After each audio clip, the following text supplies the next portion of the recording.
So today we have like a couple of filters which are not very difficult, and the good thing about these two filters is that they can be designed in a digital domain as well. Okay, and after like going through these two filters, we will move on to our next part, which is the application of biomedical signal processing on medical signals. Okay, so the first such filter is called notch filter. Notch filter is used to remove one particular frequency from the signal. Okay, and usually that particular frequency is our power line artifact. You know that in our house, in our department, in our labs, we usually have these power lines which have a frequency of 50 hertz in Pakistan and 60 hertz abroad. Okay, and whatever signal you record, it primarily EEG or ECG or any other signal, this 50 hertz artifact do usually show up in your recorded signal. So when you have recorded the signal and you want to analyze that, so the first task is to remove this 50 hertz component, and the notch filter is primarily used to remove this one particular frequency component from your signal. It is called notch filter because it's a frequency response. It's similar to notch in frequency domain. In a little while, you will see that how the frequency response looks like. And moreover, this filter can directly be designed in a discrete domain, in a Z domain. You don't have to like design it in Laplace domain and then convert into digital domain. This because you only have to remove one frequency, so we can design it directly in a frequency Z domain as well. Okay, so if you have no question till now, then we will move to the next slide where we'll actually design one such filter. किसी के पास कोई question है?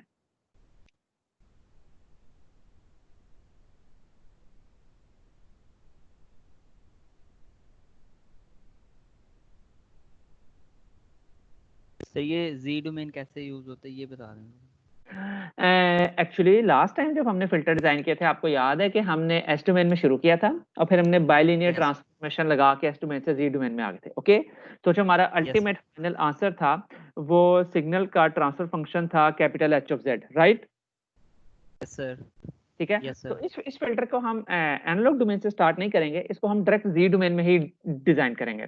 तो हमारे design का एक major part खत्म हो जाएगा इसमें, मतलब it's a lot more simpler and a lot more easier as compared to your conventional low pass and high pass filters. Okay, okay sir.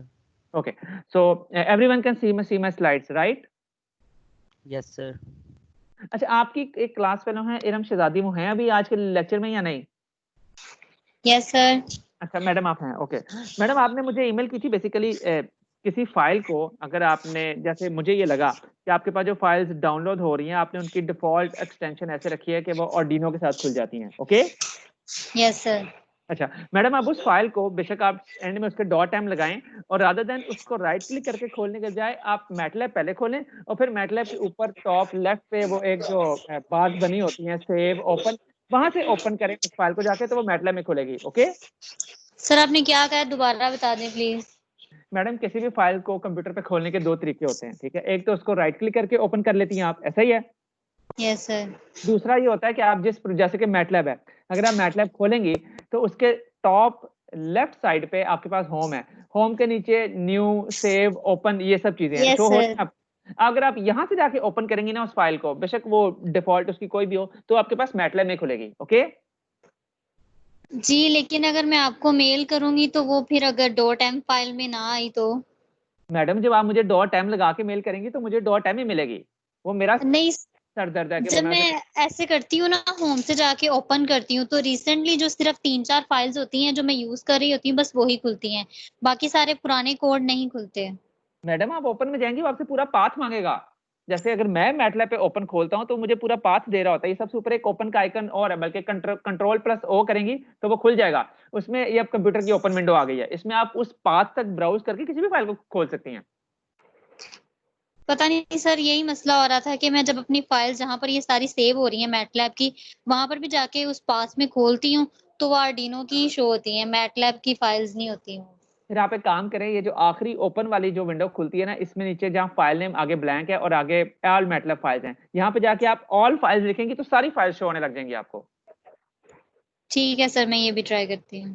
चलें, ओके, थैंक यू, वेलकम। फिर हम आगे चलते हैं। सबको मेरी स्लाइड शो हो रही है? सर मेरा क्वेश्चन है। जी जी पूछें जी क्वेश्चन। सर आपने जो मैटलैब की फाइल्स अपलोड की हैं वो मुझे शो नहीं होती, मतलब जो भी आप स्लाइड शो करते हैं ना शेयर करते हैं, मुझे शेयर नहीं होती, पहले दिन से ही नहीं हो रही। बाकी सबको हो रही हैं? बाकी सबका मुझे नहीं आइडिया, लेकिन मुझे नहीं हो यस सर। बाकी सबको हो रही हैं? यस सर, हो रही हैं। नहीं सर, मुझे भी नहीं हो रही। कितने बच्चों को नहीं हो रही? सो जनरल के चैनल पे जाते हैं, वहाँ जो जितनी फाइल्स वाले सेक्शन में होते हैं वहाँ कुछ शो ही नहीं होता। क्या देखते हैं? वीडियो वीडियोस देखते हैं। ओके जी, ये roll number, just a second, मैं कहाँ जाता हूँ? एक्टिविटी नहीं, फाइल्स, टीम्स, हाँ, क्लास नोट, फाइल्स। अच्छा, आप जब साथ फाइल्स में आते हैं तो आपको क्या शो होता है यहाँ पे?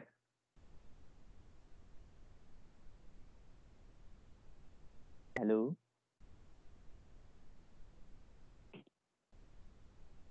सर मुझे सिर्फ एक जेपीजे फाइल शो होती है जब मैं जाता हूँ ना चैनल के अंदर, बिल्कुल, आपके जनरल चैनल के अंदर। capture1.jpg। बेसिकली यस यहाँ सर, पे कैप्चर वन डॉट यहाँ पे एक फोल्डर भी बनाया हुआ है मैंने क्लास मटेरियल के नाम से, वो शो नहीं होता आपको?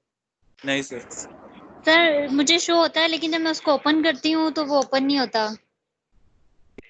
अच्छा, ये मसला बाकी सबके साथ भी है कि सिर्फ आप दो बच्चों के साथ ही है?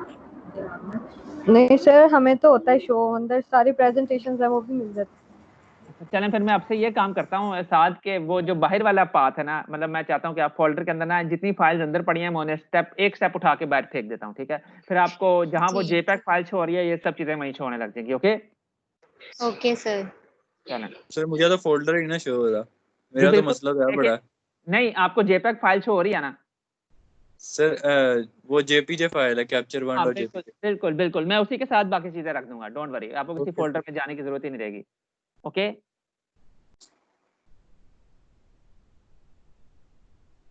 okay, so we move on to our first example of a notch filter. Okay, and it says that consider a signal with a power line artifact at 60 hertz, okay, and a sampling rate of 1000 hertz. Design a notch filter in a discrete domain, which is Z domain, to remove the power line artifact. Okay, my first question is, if a signal is sampled at 1000 hertz, what will be the maximum frequency we will be able to see in its frequency transform?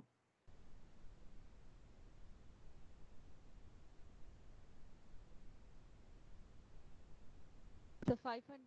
500 hertz, bilkul. Okay, so if signal is sampled at 1000 hertz, then the maximum frequency we can see is 5000 hertz. Okay, so the first step of designing this filter is that you design a circle, make a circle like this, which I have made in this slide. Okay, and at 0, which is like where your circle starts. Okay, it corresponds to 0. Okay, and then you move along the circle in an anti-clockwise way till you reach 180 degrees. Okay, 180 degree is your maximum frequency, which is 500 hertz. Okay, so you can see in this circle I have marked 0 and 1000 hertz, they are the same thing. And as you move along the circle, following the circular path, when you reach the angle of 180 degree, there I have written 5000 hertz. Okay, so if 0 corresponds to 0 and 180 corresponds to 500, then 90 angle corresponds to 250 hertz. That's what I've written over here as well. Everyone can see. Okay, Yes sir. okay, now our notch filter is we've been asked to remove the frequency of 60 hertz. Okay, we know that the in order to remove a certain frequency we need to put 0 over there, because we know that zeros have this capability that they attenuate your magnitude response. Okay, so what we need to do, we need to put two zeros, like 10 at positive 60 hertz and 10 at negative 60 hertz. Okay, just to make it like symmetric. Okay, so I just mark an arbitrary point on this circle which I believe corresponds to 60 hertz. Okay, I know 90 corresponds to 250 hertz and 0 corresponds to 0 hertz. Okay, now I need to find out what angle corresponds to 60 hertz. Okay, so in order to do that, we have like this simple mathematics, like if 90 corresponds to 250 hertz, then question marks corresponds to 60 hertz. And in order to find out this question marks, it is equal to 90 multiplied by 60 divided by 250. You come up with 21.6 degrees, and if you convert that to radians, it becomes 0.3769 radians. Okay, so मेरे पास ये angle कहाँ से आया, ये सबको clear है at least इस point तक? सर आपने 60 क्यों लिया है? मैडम फिर से बोलें। ये क्या आपने 60 स्पेसिफिक 60 क्यों लिया है? ऐसा 60 तो मुझे क्वेश्चन में दिया हुआ है, consider a signal with power line artifact of 60 hertz. जो आर्टिफैक्ट है जिस फ्रीक्वेंसी को रिमूव करना चाहते हैं वो 60 हर्ट्ज पे है, इसलिए मैंने 60 लिया। आपको कोई और फ्रीक्वेंसी पसंद आ रही है तो हम वो ले लेते हैं। नहीं सर, समझ आ गई। ओके चलें। फिर ये जो एंगल आया 21.6 डिग्री, और इसको जो मैंने रेडियंस में कन्वर्ट किया, एटलीस्ट यहाँ तक क्लियर है सबको, राइट? एक्सक्यूज मी सर, ये Yes, जो sir. आंसर आया है ये पॉजिटिव 60 के लिए आया है, हमने -60 भी तो लिया है। बेसिकली अगर पॉजिटिव 60 के लिए एंगल 21.6 डिग्रीज है तो नेगेटिव के लिए वो नेगेटिव 21.6 डिग्रीज होगा, जी ऐसा ही है? ठीक है, तो कोई सर, नहीं अभी जी नेगेटिव हमने लिया क्यों है? मैडम, क्योंकि जो हमारे फिल्टर का वो फ्रीक्वेंसी रिस्पॉन्स होता है, ठीक है, उसको हम यूजुअली वो सिंगल ऑर्डर का नहीं हो सकता, ठीक है, उससे मतलब ऑर्डर 2 से वो स्टार्ट होता है, ठीक है, वो 2 होगा, 4 होगा, 6 होगा, 8 होगा, ओके। तो theoretically speaking basically negative 60 hertz कोई फ्रीक्वेंसी नहीं होती, मैं मतलब प्रैक्टिकली स्पीकिंग, ओके। लेकिन थ्योरी में चूंकि ये सर्कल है, ठीक है, तो जो आपने जीरो ऊपर रखना है, एक उसका काउंटर पार्ट जीरो अपनी नीचे भी रखना होता है। इन दोनों को मल्टीप्लाई करके फिर आपके पास जो ट्रांसफर फंक्शन बनता है, ठीक है, उसमें दो जीरोस होते हैं आपके, एक पॉजिटिव 60 पे होगा, एक नेगेटिव 60 पे होगा। तो वो जो थ्योरेटिकल कंडीशन है कि आपने जो काम पॉजिटिव एक्सिस पे करना है वो नेगेटिव एक्सिस पे करना है, उसलिए फुलफिल करने के लिए, ओके। जी सर। अच्छा, चलें, अब ये चीज यहां तक क्लियर होगी कि हमें डिग्रीज में एंगल मिल गया 21.6, और अगर इन डिग्री एंगल को रेडियंस में कन्वर्ट करना हो तो आई होप कि आप सबको ये कन्वर्ट करना आता है, ओके।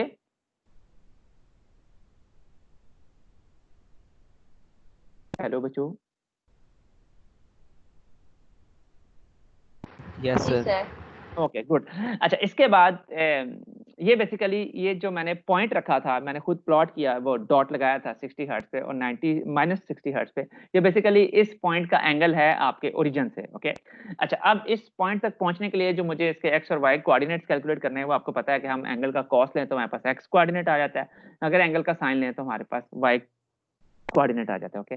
अगर एक जीरो ऊपर है और एक जीरो नीचे है तो इन दोनों में फर्क सिर्फ ये है कि इनका जो वाई कोऑर्डिनेट है ऊपर वाले का पॉजिटिव होगा, नीचे का नेगेटिव होगा, okay.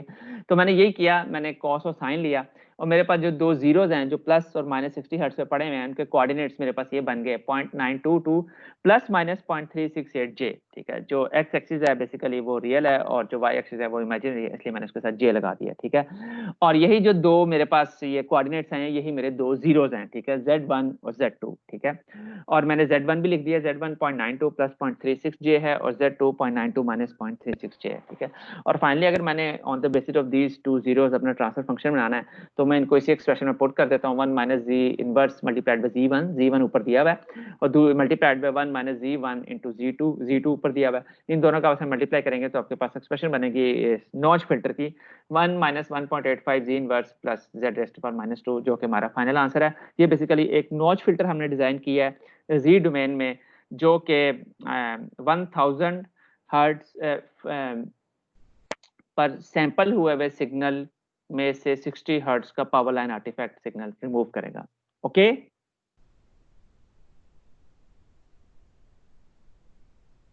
Yes, sir. Okay good, हो गया। चलें, किसी के पास और कोई क्वेश्चन नहीं है तो फिर हम आगे चलते हैं।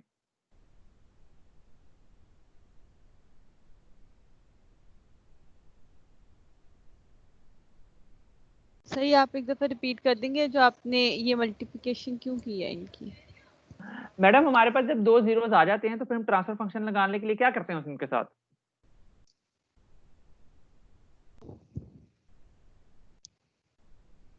Hello,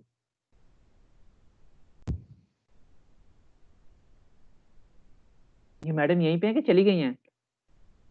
Yes, sir. क्या सर, मुझे नहीं पता क्या करते हैं। क्या कहते हैं, चले मैं आपको बताता हूँ। बेसिकली मैडम, जो आपके पास ये जो ऊपर वाले दो सोल्यूशन आया ना, ठीक है, ये बेसिकली आपके ट्रांसफर फंक्शन के रूट्स हैं, ठीक है। अगर आप ट्रांसफर फंक्शन की इक्वेशन को, जैसे ये जो इक्वेशन है 1 minus 1.85 z inverse plus z raise to power -2, अगर आप इस क्वाड्रेटिक एक्सप्रेशन को सॉल्व करेंगी तो इसके दो सोल्यूशन आएंगे, ठीक है। वो जो दो सोल्यूशन हैं वो एक्जैक्टली Z1 और Z2 ही हैं, ठीक है। अब हुआ ये कि इस केस में हमने Z1 और Z2 निकालनी है और हमने वो एक्सप्रेशन बनानी है जिसका ये सोल्यूशन है, ठीक है। तो वो काम करने के लिए मैंने 1 minus Z inverse into Z1 इसको मल्टीप्लाई कर दिया 1 minus Z inverse into Z2 के साथ, ताकि मेरे पास वो एक्सप्रेशन बन जाए जी की इनवर्स पावर में, जी की पॉजिटिव पावर में नहीं। अब ओके क्लियर हो सर। गया?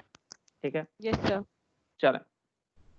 ये नॉच फिल्टर हो गया, ठीक है। और फाइनली नॉच फिल्टर दिखता है किस तरह? जी जी सर ये आपने बताया कि ये जो हमने फिल्टर डिजाइन किया है इसकी सैम्पलिंग फ्रीक्वेंसी 1000 होनी चाहिए, तो अरे हमारे पास फिल्टर ऐसा नहीं होना चाहिए? इसकी सैम्पलिंग फ्रीक्वेंसी हमें गिवन थी, तभी तो हम डिस्क्रीट डोमेन में आए हैं, ठीक है। इसकी जो Okay. जिस फ्रीक्वेंसी का आपने सिग्नल रिमूव करना है वो आपको दिया होगा, और जो सिग्नल आपको मिला है जिस सैम्पलिंग रेट पे वो सिग्नल सैंपल हुआ है वो आपको दिया होगा। अगर ये दो इन्फॉर्मेशन आपके पास नहीं है तो आप सिग्नल डिजाइन फिल्टर डिजाइन नहीं कर सकते,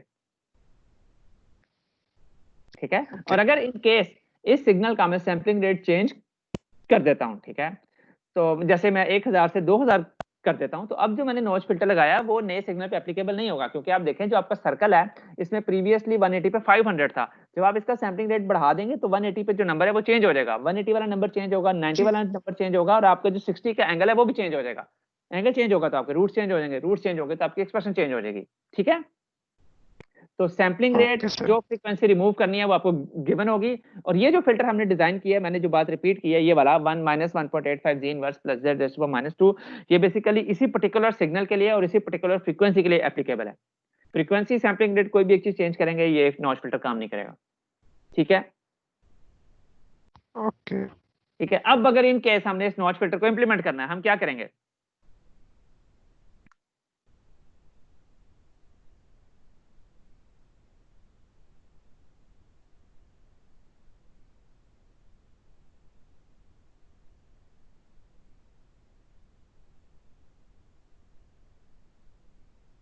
हेलो गाइस, दो डिले एलिमेंट्स लगाएंगे। बिल्कुल मैडम, हम दो डिले एलिमेंट्स लगाएंगे। जो पहले वाला डिले एलिमेंट्स होगा उसको हम -1.85 का वेट दे देंगे, जो दूसरे वाला डिले एलिमेंट होगा उसको 1 का वेट दे देंगे, और जो वो लाइन इनपुट से आउटपुट तक जो जा रही है जिसमें कोई डिले नहीं है उसको 1 का वेट दे देंगे। इन सबको सम कर देंगे तो हमारा ये फिल्टर इंप्लीमेंट हो जाएगा। वेरी गुड, इसमें कोई मसले वाली बात तो नहीं है इस फिल्टर को इंप्लीमेंट करना, राइट?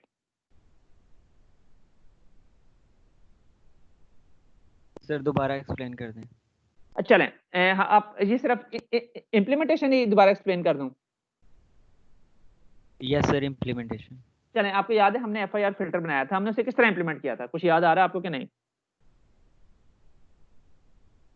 सर उसके अंदर भी तो Z-1 Z-2 सर, इसको तो वो हमने कहा था ठीक, क्या कहा था? वर्ड नहीं याद आ रहा। चलें, मिलते जुलती बात। ऑर्डर का इम्प्लीमेंटेशन हमने बेसिकली, मैं बताता हूँ, जो हर एक जी इनवर्स है बेसिकली ये एक डिले को शो करता है, ऐसा ही है? Yes sir. ठीक है, अब इसमें चौके Z-2 तक जा रहा है तो इसमें दो डिले एलिमेंट्स लगाएं। जो आपकी इनपुट है एक दफा उसको स्ट्रेट भेज दें आउटपुट तक, उसका वेट 1 ही है। दूसरी जो से लाइन जाएगी वो पहले डिले एलिमेंट में जाएगी, उसका वेट रख दें -1.85। जो तीसरी लाइन है वो दूसरे डिले एलिमेंट में जाएगी, उसका वेट एक दफा फिर +1 रख दें। जो आउटपुट आ रही हैं उन सबको सम करके आउटपुट में फेंक दें, आपका फिल्टर इंप्लीमेंट हो गया। बिल्कुल एक्जैक्टली जिस तरह हमने FIR फिल्टर को इंप्लीमेंट किया था ये भी उस तरह इंप्लीमेंट होगा। आपके पास जब एक दफा कैपिटल H ऑफ Z की फॉर्म में एक्सप्रेशन बन जाती है ना, Z की माइनस फॉर्म वो पावर्स के साथ, तो फिर इसे इंप्लीमेंट करना कोई मसला नहीं होता। फिर एक्जैक्टली वही काम जो आपने FIR फिल्टर में किया था इंप्लीमेंटेशन यहाँ भी वैसी होगी, ठीक है। Okay sir, thank you. Okay, चलें अब हम आगे चलते हैं फिर, ठीक है। अच्छा, और नॉच फिल्टर का जो मैग्नीट्यूड रिस्पांस है वो कुछ इस तरह का देखेगा। आप देख सकते हैं कि ये ना लो पास है ना हाई पास है। बेसिकली एक पर्टिकुलर फ्रीक्वेंसी पे इसका एम्पलीट्यूड बहुत ही कम हो रहा है, ये उस फ्रीक्वेंसी को अटेन्यूएट कर रहा है, बाकी सारी फ्रीक्वेंसी को ये गुजरने दे रहा है आपस में अपने में से। ओके, एक्स एक्सिस पे मेरे पास फ्रीक्वेंसी हर्ट्ज है और वाई एक्सिस पे मेरे पास मैग्नीट्यूड रिस्पांस है, ठीक है। आई थिंक ये क्लियर है। अगर ये क्लियर है तो फिर हम आगे चलते हैं। Yes sir. ओके, चलें। अच्छा, जो नेक्स्ट फिल्टर जो हमारे पास उसे कहते हैं कॉम फिल्टर, ठीक है। कॉम मतलब कंघी, ठीक है। Com filter is a filter which can remove the periodic artifacts with the fundamental frequency. It is called COMB because its magnitude response looks similar to the COMB as shown below.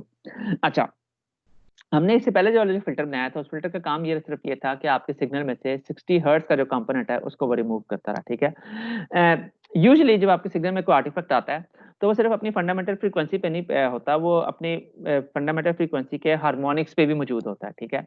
जैसे 60 पे है, 60 को 2 से multiply करेंगे 120 बनेगा, 60 को 3 से multiply करेंगे तो 180 बनेगा, ठीक है। अच्छा, अब ऐसा हो सकता है कि आपके सिग्नल में जो आपकी फंडामेंटल फ्रीक्वेंसी 60 हर्ट्ज है उसके ऑड हार्मोनिक्स मौजूद हों, ठीक है। ऑड हार्मोनिक्स का मतलब है कि 60 multiplied by 1, 60 multiplied by 3, 60 multiplied by 5, ठीक है। वही इस फिगर में मैंने शो किया हुआ है, ठीक है। कि आपके पास 60 हर्ट्ज का कंपोनेंट है, आपके पास 180 हर्ट्ज का कंपोनेंट है, आपके पास 300 हर्ट्ज का कंपोनेंट है, आपके पास 420 हर्ट्ज का कंपोनेंट है, ठीक है। और हमने इन सब कंपोनेंट्स को रिमूव करना है अपने सिग्नल में से। तो वो फिल्टर जो इन सारे कंपोनेंट्स को रिमूव करे उसे कॉम फिल्टर का नाम देते हैं, ठीक है। और इसे कॉम इसलिए कहते हैं क्योंकि ये कंघी कितना का दिखता है। जो आपके पास ये जो नीचे फिगर बनी है, अगर आप इसे देखें तो ये कंघी ही लग रही है, ऐसा ही है। जी सर। जी सर, ओके। बाकी सब लोग सो गए हैं कि जाग रहे हैं? Excuse me sir. जी जी बेटा। सर मेरे पास स्लाइड 4 ही शो हो रही है, आगे वाली तो शो हो नहीं रही। बाकी सबके साथ भी ये मसला है? No sir. नो फिर अब सर 6 शो हो रही है।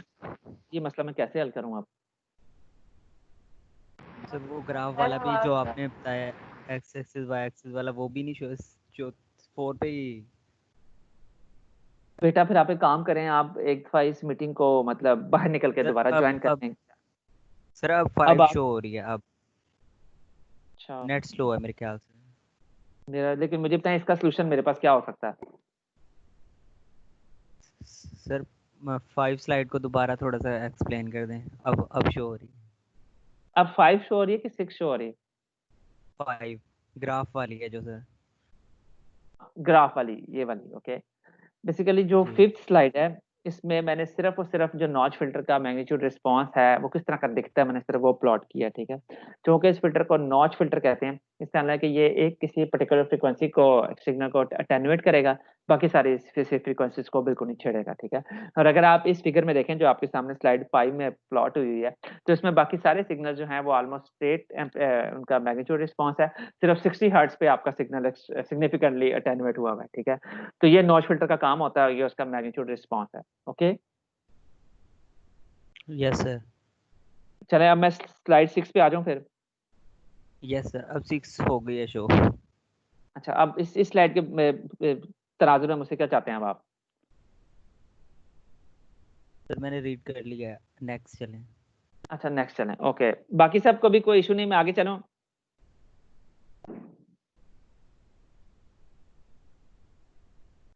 सर ये कॉम फिल्टर की एप्लीकेशन कहाँ यूज होता है ये? मैडम अभी करेंगे इसको, देखें अभी हम इसको एक्सरसाइज करेंगे। और यूजुअली जो आपका पावर लाइन आर्टिफैक्ट आपके सिग्नल में ऐड हुआ होता है ना, मैं वही बता रहा हूँ कि वो सिर्फ 60 हर्ट्ज पे नहीं होता, वो अपने हार्मोनिक्स पे भी होता है, ठीक है। आप अगर कोई भी रियलाइज सिग्नल रिकॉर्ड करेंगी अपनी लैब में जिसको आपने प्रॉपर्ली शील्ड नहीं किया हुआ, तो उसमें आपको 60 हर्ट्ज पे, 120 पे, 180 पे, फिर उसमें 60 ऐड करें, 340 पे, 240 पे, 300 पे, इन सब पे फ्रीक्वेंसी कंपोनेंट्स दिखाई देंगे, ठीक है। सिग्नल की ये प्रॉपर्टी होती है इनहेरेंट कि वो अपने हार्मोनिक्स पे भी शो हो रहा होता है, ठीक है। तो उन सारे हार्मोनिक्स से भी जान छुड़ानी होती है हमने, ठीक है। तो ये कॉम फिल्टर का काम ही होता है कि सिग्नल के फंडामेंटल फ्रीक्वेंसी को भी रिमूव करता है और उसके हार्मोनिक्स को भी रिमूव करता है, ओके। जी सर। ठीक है, चलें आगे चलता हूँ फिर। अब इसकी एग्जांपल है पहली, ठीक है।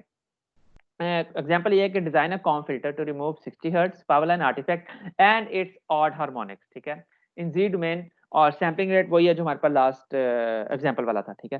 अच्छा, हम चूंकि हमने इसके ऑड हार्मोनिक्स रिमूव करने हैं तो हम 60 को +1 से मल्टीप्लाई करेंगे एक दफा, फिर +3 से, फिर +5 से, और फिर +7 से, और सो ऑन, जब तक कि वो सैम्पलिंग हमारे पास मैक्सिमम फ्रीक्वेंसी नहीं आ जाती, ठीक है।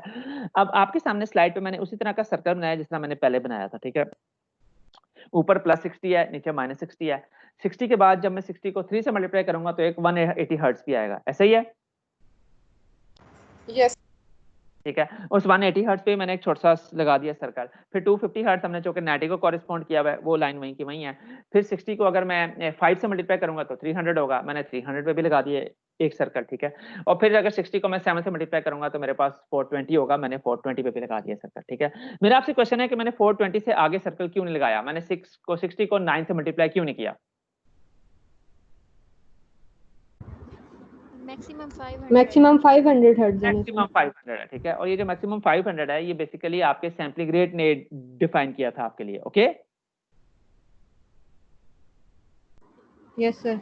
यस ठीक सर। है, तो सैम्पलिंग रेट को हमने डिसाइड किया था कि हमारी मैक्सिमम फ्रीक्वेंसी 500 होगी, ठीक है। अगर हमारा सैम्पलिंग रेट 2000 होता और 500 के बजाय 1000 होता तो फिर हम मजीद इस सर्कल जो है वो क्लोज लगाते और फिर 1000 तक जाते जितने भी हमें ऑड हार्मोनिक्स मिल रहे हैं। ओके चलें, अब बेसिकली एग्जैक्टली जो पहले काम किया था वही काम हम दोबारा रिपीट करेंगे, लेकिन इस दफा हम 60 हर्ट्ज के लिए भी करेंगे, 180 हर्ट्ज के लिए भी करेंगे, 300 हर्ट्ज के लिए भी करेंगे और 420 हर्ट्ज के लिए भी करेंगे, ठीक है। और इन्हीं के नेगेटिव काउंटर पार्ट्स भी नीचे आएंगे उसी तरह, ठीक है। एग्जैक्टली वही काम मैंने किया है ये अपनी स्लाइड 8 में, ठीक है। सबसे पहले मैंने एंगल्स कैलकुलेट करने हैं। मैंने डिग्रीज में ऑलरेडी 60 हर्ट्ज का एंगल कैलकुलेट किया हुआ था, वो 21.6 था, ठीक है। फिर मैंने 180 हर्ट्ज का एंगल कैलकुलेट कर दिया वही फार्मूला लगाते हुए, वो 64.8 आया, प्लस माइनस का मतलब है कि ऊपर भी और नीचे भी, ठीक है। फिर मैंने 300 हर्ट्ज का एंगल कैलकुलेट किया, 300 हर्ट्ज जो कि 90 डिग्री से ज्यादा था, हमें फिगर से भी यहाँ से पता लग रहा था कि वो 250 से ज्यादा है, तो इसलिए उसका एंगल भी 90 से ज्यादा आएगा, ठीक है। ये प्लस माइनस 1088 डिग्रीज आया है। और last but not the least जो 420 हर्ट्ज पे आपस जीरो रखा था आपने, उसका एंगल आया 151.2 प्लस माइनस डिग्रीज, ठीक है। जब मेरे पास ये एंगल्स आ गए तो इनके एक्स और वाई कोऑर्डिनेट्स निकाल लिए मैंने, ठीक है। पहले वाले का वही 60 वाला था 0.92 प्लस माइनस 0.36 जे, दूसरे वाला है 0.42 प्लस माइनस 0.90 जे, तीसरे वाला है माइनस 0.30 प्लस माइनस 0.95 जे। ये वाला इसलिए क्योंकि अब आप सेकंड क्वाड्रेंट में आ गए, आपका एक्स एक्सिस नेगेटिव हो जाता है। और last one minus 0.87 plus minus 0.48 जे, ठीक है। अब मेरे पास ये 8 जीरोस मौजूद हैं, ठीक है। और मैं इन सब की जो इंडिविजुअल एक्सप्रेशन है आपस में मल्टीप्लाई करके उनको मल्टीप्लाई करूंगा आपस में, तो मेरे पास फाइनल एच ऑफ जी आ जाएगा, जो कि इस केस में मैंने इसको मजीद नहीं खोला, लेकिन अगर आप इसे खोलेंगे तो इसकी power z raise to power -8 तक चली जाएगी, ठीक है।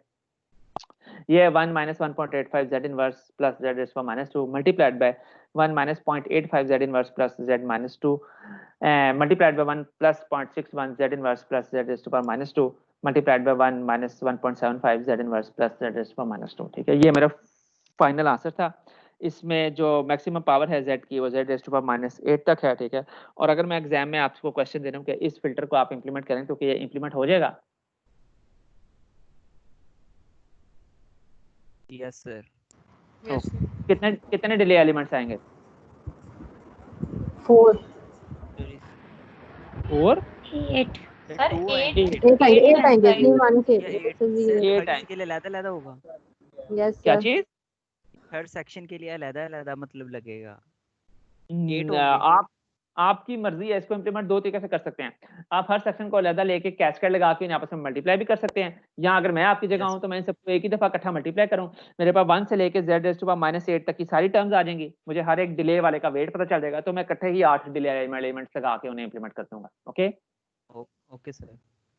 ओके, उसके बाद यहाँ तक कोई क्वेश्चन नहीं तो मैं आगे चलता हूँ फिर। Excuse me sir. जी मैडम। सर हमारे पास यहाँ पे फ्रीक्वेंसी 500 थी, अगर हमारे पास 1000 तक होगी तो फिर वो ज़्यादा ही हमारे पास कॉम्प्लिकेट नहीं हो जाएगा? ऊपर नीचे सारी वैल्यूज आएंगी उसकी। मैं वही कह रहा हूँ, उस केस में आपके पास जो ये ट्रांसफर फंक्शन है ये z रेज़ टू पावर -8 तक नहीं जाएगा, ये z raise to power -10 z raise to power -12 तक भी हो सकता है, डिपेंडिंग कि आपके कितने जीरोस आ रहे हैं उस पूरी डोमेन में उस सर्कल के ऊपर। बिल्कुल सही कह रही हैं आप, आपका फिल्टर और कॉम्प्लिकेट हो जाएगा, उसका ऑर्डर और बढ़ जाएगा। जी सर। ओके चलें, कोई क्वेश्चन नहीं तो मैं आगे चलूं फिर। Yes sir. सर आपकी ऑर्डर देखिए हमें कह रही कि कास्केड रिप्रेजेंटेशन ड्रा करने को।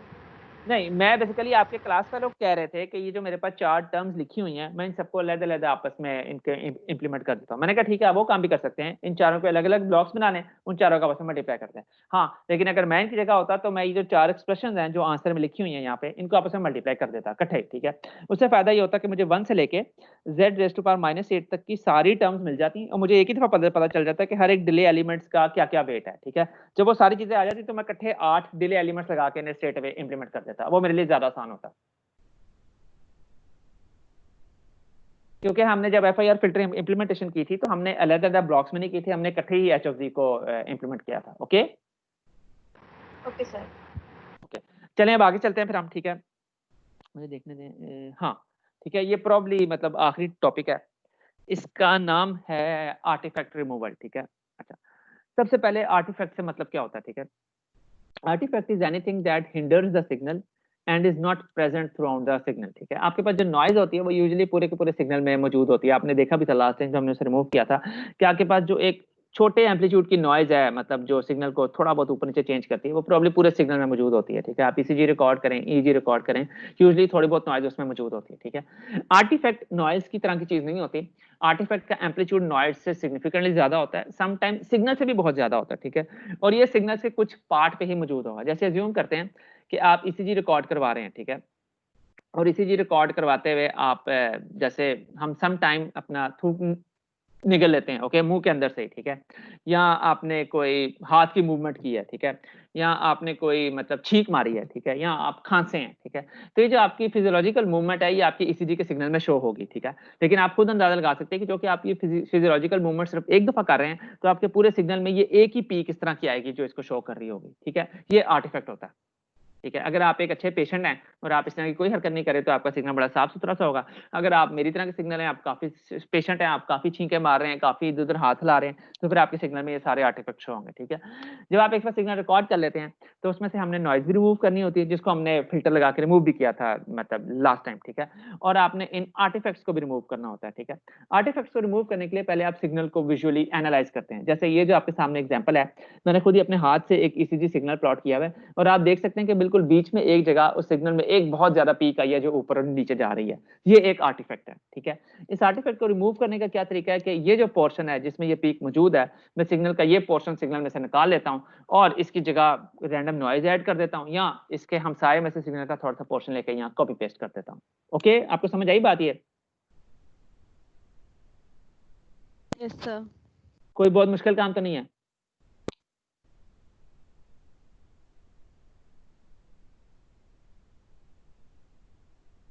No sir. ओके अगर मैटलैब में आपने ये काम करना हो तो किस तरह करेंगे आप? अगर आपको एक सिग्नल दिया हुआ है और आपको पता है कि उसमें एक आधा आर्टिफैक्ट मौजूद है, क्या एल्गोरिथम लगाएंगे इस आर्टिफैक्ट को रिमूव करने के लिए? डिफरेंसिंग? सॉरी मैम डिफरेंसिंग से नहीं, क्योंकि ये जो सिग्नल है ये इसमें आई बिलीव कि इसमें कोई ट्रेंड नहीं है। ट्रेंड कोई और चीज होती है, ट्रेंड ओवरऑल आपके सिग्नल को ऊपर या नीचे शिफ्ट कर रहा होता है। ये वो चीज नहीं है, ये एक पर्टिकुलर टाइम पॉइंट पे सिग्नल के एम्पलीट्यूड में मेल फंक्शन है। इसे किस तरह रिमूव करेंगे? और इसका एम्पलीट्यूड काफी ज्यादा है। फिल्टर से?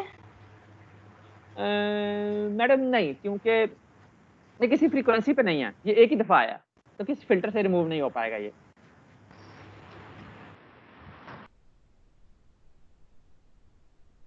किसी और के पास कोई आइडिया हो अच्छा सा?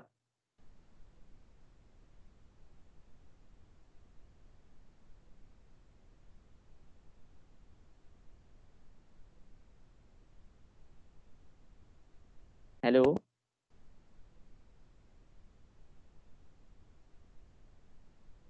आप सब लोगों को मेरी आवाज आ रही है? जी सर। जी तो जी सितारा साहिबा, कोई आइडिया आपके पास इस आर्टिफैक्ट को रिमूव करने का? नहीं सर, मेरे पास तो कोई आइडिया नहीं। अच्छा चले, जो मेरे पास आइडिया है मैं वो आपके साथ शेयर कर देता हूँ, ठीक है। देखें, एक चीज कि आपका जो आर्टिफैक्ट सिग्नल में जहां भी कहीं मौजूद होता है, आपके यूजली आर्टिफैक्ट का एम्पलीट्यूड काफी ज्यादा होता है, ठीक है। तो हम एक काम कर सकते हैं कि हम मैटलैब में जब भी सिग्नल को रीड कर रहे हैं तो हम एक इफ एल्स की कंडीशन लगा देते हैं कि अगर सिग्नल का एम्पलीट्यूड किसी भी सर्टेन थ्रेशोल्ड से, जो कि आप खुद सेट कर लें, इस थ्रेशोल्ड से एक्सीड करे तो सिग्नल के उस पार्ट पे आप 0 वो से रिप्लेस कर दें 0 से, ठीक है। इससे होगा क्या, ये आर्टिफैक्ट जहां जहां रिमूव होगा वहां आपके पास 0 0 आ जाएंगे, और अगले स्टेप पे आप देख लें कि आपके सिग्नल में जहां जहां 0 है वहां से नेबरिंग जो सिग्नल की वैल्यू है उसको वहां कॉपी पेस्ट करते हैं। तो ये एक सिंपलेस्ट तरीन आर्टिफैक्ट रिमूवल टेक्निक है जो कि कुछ सिग्नल्स में यूज भी होती है। इसमें क्या करते हैं कि आप एक थ्रेशोल्ड सेट कर देते हैं, ठीक है, on the basis of magnitude, ठीक है, और आप अपने कंप्यूटर सॉफ्टवेयर को ये बता देते हैं कि जैसे ही इस थ्रेशोल्ड से ऊपर सिग्नल की वैल्यू जाएगी तो डेफिनेटली अब सिग्नल नहीं है या आर्टिफैक्ट है, तो इस पार्ट ऑफ सिग्नल को रिमूव कर दें, इस इंडेक्स पे जो वैल्यू है मैटलैब में उसको रिमूव कर दिया जाए। मुश्किल बात है सर तो इसे फिल्टर क्यों नहीं कह सकते हम? मैडम? फिल्टर एक फ्रीक्वेंसी पे, ठीक है, आप इसे टाइम डोमेन की फिल्टरिंग कह सकते हैं, लेकिन फिर आपने अपने सिग्नल को बताना है कि मुझे इस पर्टिकुलर पॉइंट पे जो वैल्यू है इसको फिल्टर आउट करना है। यूजुअली जब हम फिल्टर का वर्ड यूज कर रहे होते हैं तो हम किसी फ्रीक्वेंसी की बात कर रहे होते हैं, ठीक है। ये कोई फ्रीक्वेंसी नहीं है, ये किसी एक टाइम पॉइंट पे एक आर्टिफैक्ट है, एक मतलब ऐसी चीज है जो हमारे लिए नापसंदीदा है, लेकिन ये बार बार रिपीट नहीं हो रही। अगर ये बार बार रिपीट हो रही होती किसी सर्टेन फ्रीक्वेंसी के बाद तो फिर हम फ्रीक्वेंसी का फिल्टर लगाते हैं इस पे, ओके। लेकिन ये बार बार रिपीट नहीं हो रही, मुझे उम्मीद है, ओके। ठीक है। अच्छा or artifacts can be removed by manually analyzing the signal in or setting amplitude threshold and then replacing that part of the signal. ठीक है, आप random noise भी replace कर सकते हैं, आप इसके neighbors वाली values भी replace कर सकते हैं, आप वहाँ 0 भी रहने दे सकते हैं, आपकी अपनी मर्जी है, ठीक है। और इसके लिए automatically code मतलब आप लिख सकते हैं, और मेरा ख्याल artifact remove करना कोई बहुत मुश्किल काम नहीं होगा। ओके, हम नॉच फिल्टर में भी तो एक स्पेसिफिक की पॉइंट को रिमूव कर रहे होते हैं, मतलब एक स्पेसिफिक फ्रीक्वेंसी को या एक स्पेसिफिक उसको रिमूव कर रहे होते हैं। जी, आपने मुझे खुद ही अभी अपने क्वेश्चन में जवाब दे दिया कि आप एक पर्टिकुलर फ्रीक्वेंसी को रिमूव कर रही होती हैं। ओके, 60 हर्ट्ज, 60 हर्ट्ज का मतलब है कि ये सिग्नल 1/60 टाइम पीरियड के बाद अपने आप को रिपीट करेगा। ओके, ऐसा ही है मैडम? ठीक है, मतलब जो इसकी फ्रीक्वेंसी है जिस पे ये रिपीट हो रहा है 60 हर्ट्ज पे, उतने सिग्नल में उसको अपने बार रिपीट कर रहा है, इसलिए आपने इसे फिल्टर लगा के इसको रिमूव कर लिया। आर्टिफैक्ट रिपीट नहीं कर रहा होता अपने आप को किसी पर्टिकुलर फ्रीक्वेंसी पे, ये किसी भी जगह पे हो सकता है, और हो सकता है कि आपके पूरे सिग्नल में एक ही जगह पे हो, तो फिर आप फिल्टर वाली पूरी मेहनत इस पे ना करें, आप ये थ्रेशोल्ड लगाने में ज्यादा बेहतर सोल्यूशन है। मतलब इसमें जो चीज समझने वाली वो ये कि फिल्टरिंग आप यूजुअली फ्रीक्वेंसी डोमेन में कर रहे होते हैं, और जिस चीज को फिल्टर आउट कर रहे होते हैं उसकी कोई पर्टिकुलर फ्रीक्वेंसी होती है। जैसे पावर लाइन आर्टिफैक्ट की 60 हर्ट्ज फ्रीक्वेंसी थी, मतलब ये वो सिग्नल है जो 60 हर्ट्ज पे ऑसिलेट कर रहा है, ठीक है, और आपके सिग्नल में मौजूद है ओवरऑल, ठीक है। ये जो आर्टिफैक्ट है ये किसी भी फ्रीक्वेंसी पे ऑसिलेट नहीं कर रहा, इसलिए आप कोई फ्रीक्वेंसी स्पेसिफिक फिल्टर नहीं लगाएंगे इसके ऊपर, इट वोंट वर्क। सर तो हम पहले कैसे बता सकते हैं कि इतना थ्रेशोल्ड होना चाहिए? हमें क्या पता आर्टिफैक्ट कितना ज्यादा एम्पलीट्यूड का आएगा? मैं आपको वही तो कह रहा हूँ कि इसके लिए आप सबसे पहले सिग्नल को विजुअली एनालाइज करते हैं, खुद आप खुद देखेंगे सिग्नल को, सारे सिग्नल को स्क्रीन पर प्लॉट करके कि ये साफ सुथरा है, इसमें सिर्फ नॉइज ही है, इसमें कोई आर्टिफैक्ट तो नहीं है। अगर आपको 2-4 आर्टिफैक्ट दिखते हैं तो फिर आप उन्हें रिमूव करेंगे। दुनिया का कोई भी सॉफ्टवेयर खुद ही से आर्टिफैक्ट रिमूव नहीं कर देता, उसे आपने या तो थ्रेशोल्ड बताना होता है या उसे टाइम पॉइंट्स बताने होते हैं। ओके ओके सर, ठीक है, यहाँ तक कोई क्वेश्चन नहीं है तो फिर मैं आगे चलता हूँ।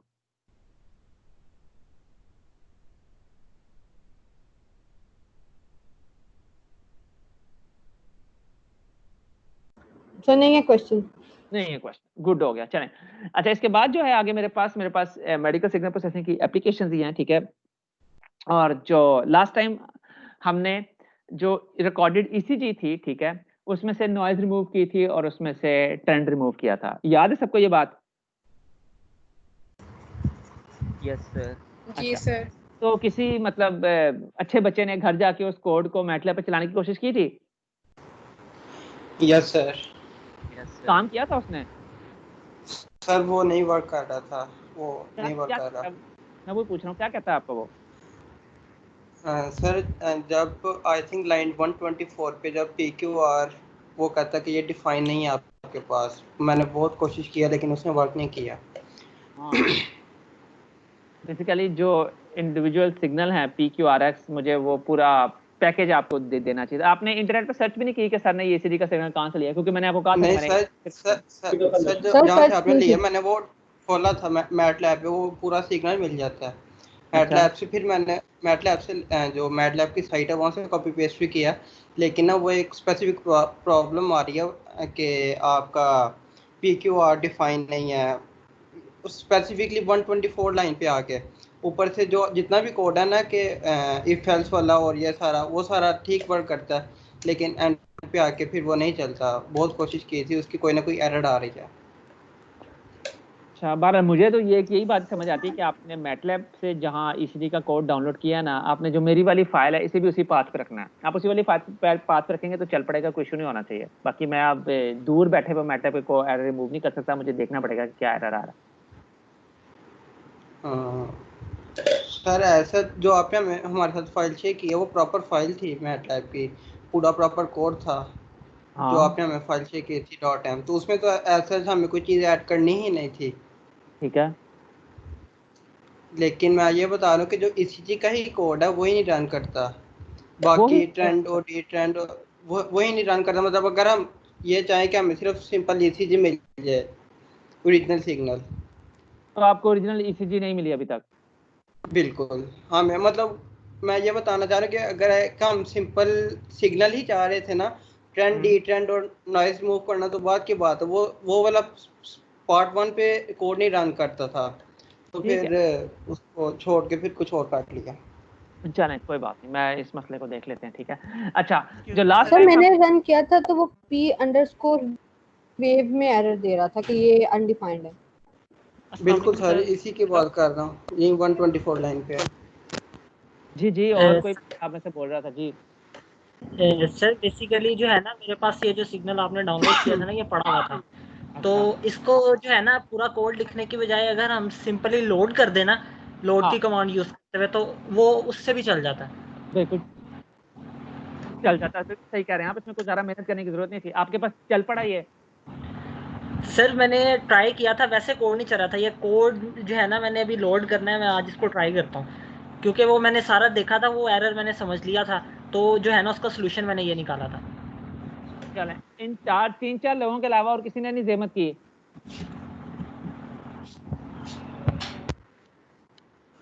सर मुझे तो कोड ही नहीं शो हो रहे, फाइल्स ही नहीं जी शो हो रही। साल भाई क्या हुआ? मैं कह रहा हूँ मुझे तो फाइल्स ही नहीं शो हो रही जब का शुरू है ऑनलाइन सिस्टम, तो मैं क्या कर सकता हूँ? तो साथ भैया आप अपने किसी क्लास वालों से कांटेक्ट कर लेते। सर मैं कांटेक्ट किया, मैं स्लाइड्स तो ले ली हैं, लेकिन मैंने कहा अब आपको बता भी दूंगा प्रॉब्लम क्या है। नहीं आप सही कह रहे हैं, बहुत जेन्युइन प्रॉब्लम है ये। अगर आप मेरी जगह आप क्या करें, मतलब 50 बच्चों में से 48 बच्चों को शो हो रहा है, एक को नहीं शो हो रहा, आप क्या कर सकते हैं? आप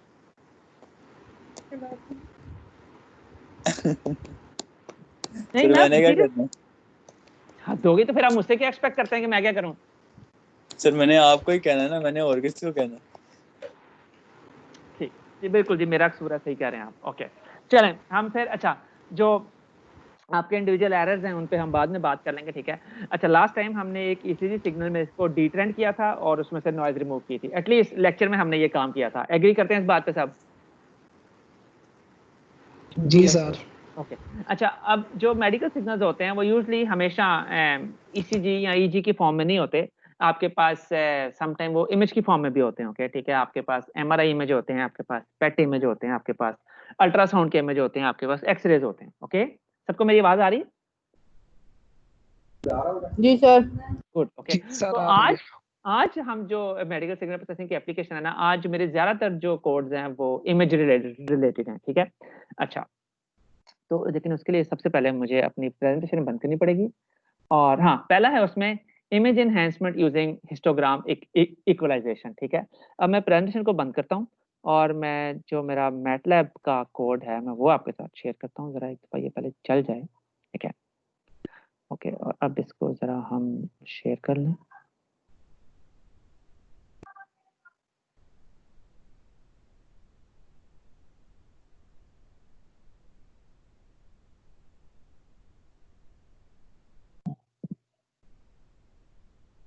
जी सबको मेरी स्क्रीन शो हो रही है? जी सर। गुड। मैडम क्या शो हो रहा है आपको स्क्रीन पे?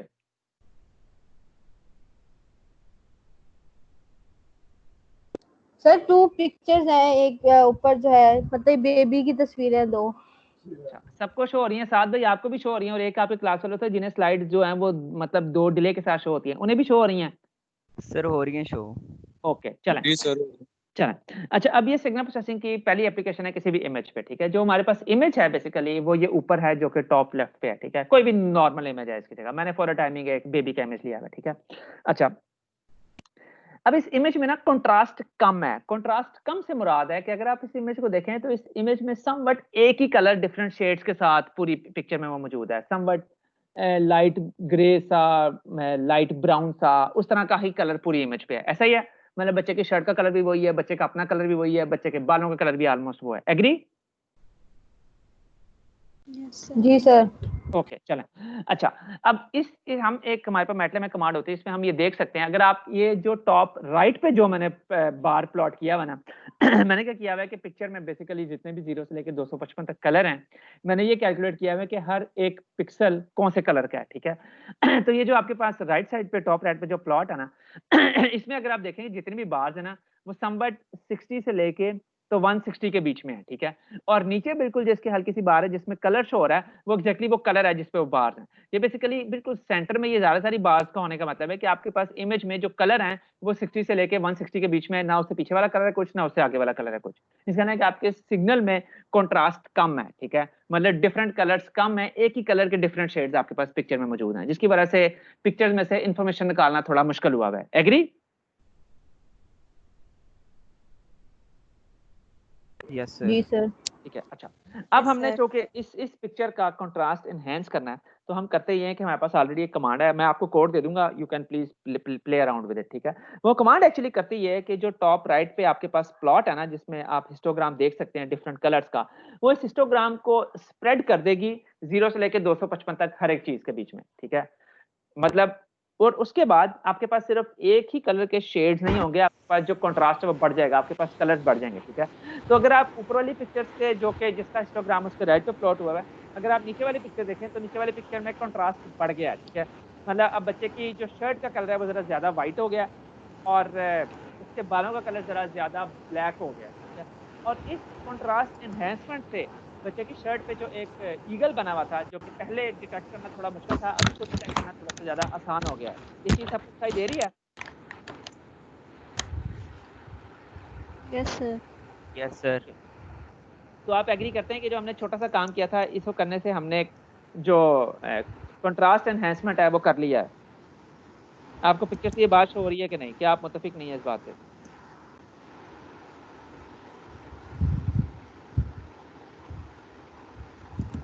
सर हो रही है सर शो। हो रही है। हो रही है, ओके। मैं जरा अली मुरातब साहब को म्यूट कर लूं। ओके चलें, गुड हो गया।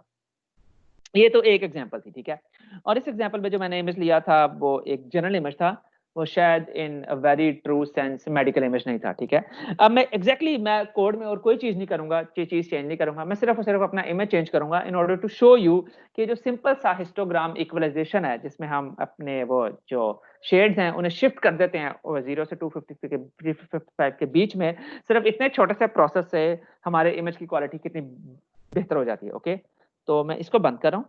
अब मैं अपना इमेज करता हूँ चेंज, और फिर मैं आपसे दोबारा पूछता हूँ कि क्या वाकई कंट्रास्ट एनहांसमेंट हो रही है या नहीं।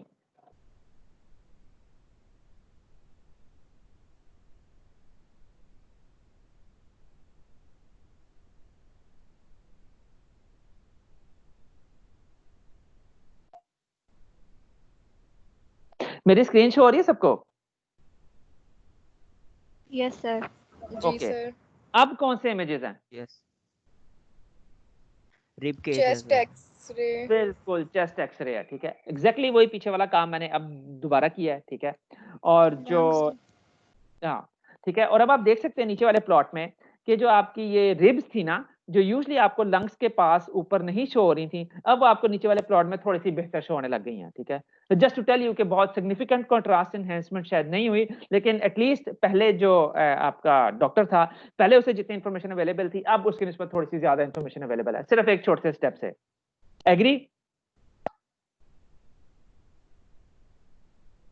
सर इसमें इतना क्लियर तो नहीं है जितना पिछले वाले में था। एग्री, लेकिन मैडम कुछ थोड़ा सा क्लियर है, बहुत माइनर सा। चलें कोई बात नहीं, मैं वही बता रहा हूँ कि ये छोटे से स्टेप से उतनी माइनर इंप्रूवमेंट भी बहुत चीज है। ओके जी सर। मैं अभी कुछ और इमेज दिखाऊंगा तो उसमें चीज जरा ज्यादा क्लियर हो जाएगी। ये बेसिकली जो मुझे इंटरनेट से इमेजेस मिले प्ले करने के लिए मैंने वही पकड़ लिया यहाँ पे। ठीक है, चलें ये एग्जांपल होगी। अब मैं इसी एल्गोरिथम को एक और एग्जांपल पे लगाता हूँ। सर ये सैम्पलिंग कर रहे हैं इसमें?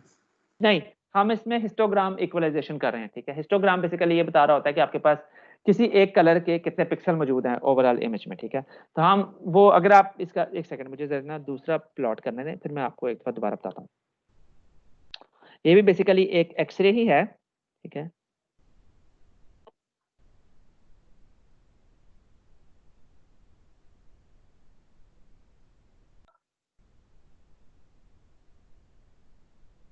जी अब मेरी स्क्रीन शो हो रही है सबको? जी सर। जी मैडम अब सिग्निफिकेंट इंप्रूवमेंट है कि नहीं? सर अब है। अच्छा, अब बेसिकली जो ऊपर वाली पिक्चर है उसमें आप बंदे की नाक, उसके होंठ, उसकी थोड़ी की आउटलाइन नहीं देख सकती। ओके, लेकिन नीचे वाली इमेज में जो है उसमें आप देख सकते हैं कि उसकी नाक कहाँ है, उसके होंठ कहाँ है, उसकी थोड़ी कहाँ है। ओके जी सर। ठीक है, आप जो कह रहे थे, जो मुझसे पूछ रहे थे कि हमने किया कैसे है, बेसिकली जो टॉप राइट वाला प्लॉट है जिसमें मैंने सिर्फ ये प्लॉट किया हुआ है, कि हर एक कलर के कितने पिक्सल्स मेरे पास मौजूद हैं, ठीक है। और जो एम्पलीट्यूड है यूजुअली वो 2000 3000 के भी नीचे नीचे था, ठीक है। मैंने उसको थोड़ा सा स्प्रेड कर दिया है और ऑलमोस्ट एम्पलीट्यूड बराबर कर दिया सबका, ठीक है। अगर आप नीचे वाले प्लॉट में देखें तो यही करें कि आप मेरे पास नीचे वाले प्लॉट में जो बार्स हैं वो ऑलमोस्ट 0 से लेकर 250 तक ऑलमोस्ट हर पॉइंट पे है, और मैंने उन बार्स का एम्पलीट्यूड भी थोड़ा सा बढ़ा दिया, ठीक है। तो इसे कहते हैं हिस्टोग्राम इक्वलाइजेशन। मैं आपको कोड दूंगा, आप बिल्कुल देख सकते हैं इसमें क्या हो रहा है। इसमें कोई लंबी चौड़ी साइंस नहीं, बिल्कुल छोटा सा काम है, ठीक है। लेकिन ये छोटा सा काम बीइंग अ बायोमेडिकल इंजीनियर, जब आप इमेज पे करके वो इमेज अपने फिजिशियन को या अपने डॉक्टर को देंगे तो आप देख सकते हैं कि आपका डॉक्टर ओरिजिनल इमेज के निस्बत थोड़ी सी मजीद इंफॉर्मेशन एक्सट्रैक्ट कर सकता है। और सिग्नल प्रोसेसिंग का इफेक्टिवली पहले लेक्चर में जो मैंने आपको बताया था उसका काम ही होता है कि जो इन्फॉर्मेशन ऑलरेडी अवेलेबल है वो जरा आराम से डॉक्टर तक पहुंच जाए, या उसमें अगर कोई चीज हिडन है तो वो उसको ज्यादा क्लियर हो जाए। और एग्जैक्टली वही काम यहाँ पे हो रहा है। क्लियर है सब? जी सर। जी जी जी, क्वेश्चन है किसी के पास? No sir. चलें, क्लियर है ये सब चीज। मैं आपसे साथ कोड शेयर कर दूंगा, आप इसे खुद चला के देखें, इंटरनेट से ग्रे स्केल का कोई इमेज ढूंढ के इसे इनपुट दें और खुद देखें ये क्या करता है उसके साथ, ठीक है। Okay yes sir. चलें, अब एक्सक्यूज मेरे मी पास सर। जी मैडम। सर इस वाली इमेज में अगर हम देखें इसमें 0 से 250 तक मतलब हर एक पे है, ऊपर वाला भी अगर हम टॉप राइट देखें हाँ, तो जो लेकिन हम लोग एम्पलीट्यूड कुछ पे कम है कुछ पे ज्यादा है। ओके जी जी सर। बेसिकली पीछे वाले में भी 0 से 250 तक हर चीज थी, जो चीजें नहीं थी उनका एम्पलीट्यूड 0 था। एग्री? जी सर। तो हिस्टोग्राम क्या करता है कि 0 से लेकर 250 तक जितनी भी चीजें हैं उनका एम्पलीट्यूड ऑलमोस्ट बराबर कर देता है, ऑलमोस्ट। जी सर। एग्री? उसी ऑलमोस्ट बराबर करने से आपके पास जितने भी डिफरेंट कलर्स हैं वो सब के सब यहाँ हो जाते हैं, आपके पास कंट्रास्ट थोड़ा सा बढ़ जाता है, ठीक है। अच्छा, जरूरी नहीं कि ये चीज हमेशा आपके लिए फायदेमंद ही हो, ठीक है। हो सकता है कुछ केसेस में ये काम करने से जो ओरिजिनल इंफॉर्मेशन थी वो भी गायब हो जाए सिग्नल में से, इट कुड बी पॉसिबल, ठीक है। तो ये एक अच्छे इंजीनियर का या अच्छे डॉक्टर का काम है कि किस इमेज पे हमने कंट्रास्ट एनहांसमेंट करनी है और किस इमेज पे हमने कंट्रास्ट एनहांसमेंट नहीं करनी। ओके जी सर। आपके पास और कोई क्वेश्चन है? तो नहीं है तो फिर मैं आगे चलता हूँ। जी सर, नहीं है। नहीं है, ओके।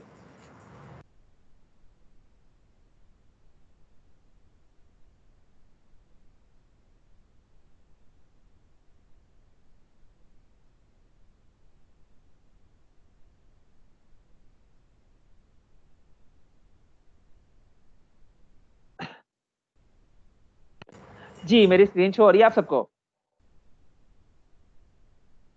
जी सर। अच्छा, इस स्क्रीन में क्या है? ये क्या दिया हुआ है? जी, ब्रेन का पार्ट है, अपर पार्ट। जी जी मैडम, ऐसे ही कुछ मुझे लग रहा है, और प्रॉब्ली शायद ब्रेन में कोई ट्यूमर भी है, ठीक है। अच्छा, अब ये इमेज मैंने इसलिए शो किया है क्योंकि यहाँ पे कंट्रास्ट एनहांसमेंट करने से मुझे लगता है कि फायदा होने के बजाय समवट नुकसान हो रहा है। ओके, क्योंकि ओरिजिनली अगर आपने सिर्फ ट्यूमर को देखना हो तो ट्यूमर की इंफॉर्मेशन जो कंट्रास्ट एनहांसमेंट के बाद वो उतनी अच्छी नहीं रही। मतलब ओरिजिनल इमेज में आप प्रिसाइजली बता सकते हैं कि आपका ट्यूमर कहाँ से कहाँ तक था, ठीक है। जो नीचे वाला इमेज है उसमें ट्यूमर जरा बढ़ गया है, जो कि ठीक बात नहीं है, ठीक है। हाउएवर नीचे वाले इमेज में जो ब्रेन का ग्रे मैटर और व्हाइट मैटर है वो जरा ज्यादा क्लियर है ऊपर वाले इमेज के निस्बत। ये सबको दिख रही है ये चीज? जी सर।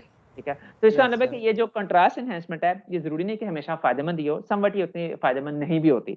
हो सकता है इस इमेज में जो आपका न्यूरोलॉजिस्ट है अगर तो वो ट्यूमर में इंटरेस्टेड है तो फिर तो कंट्रास्ट एनहांसमेंट से कोई फायदा नहीं हुआ।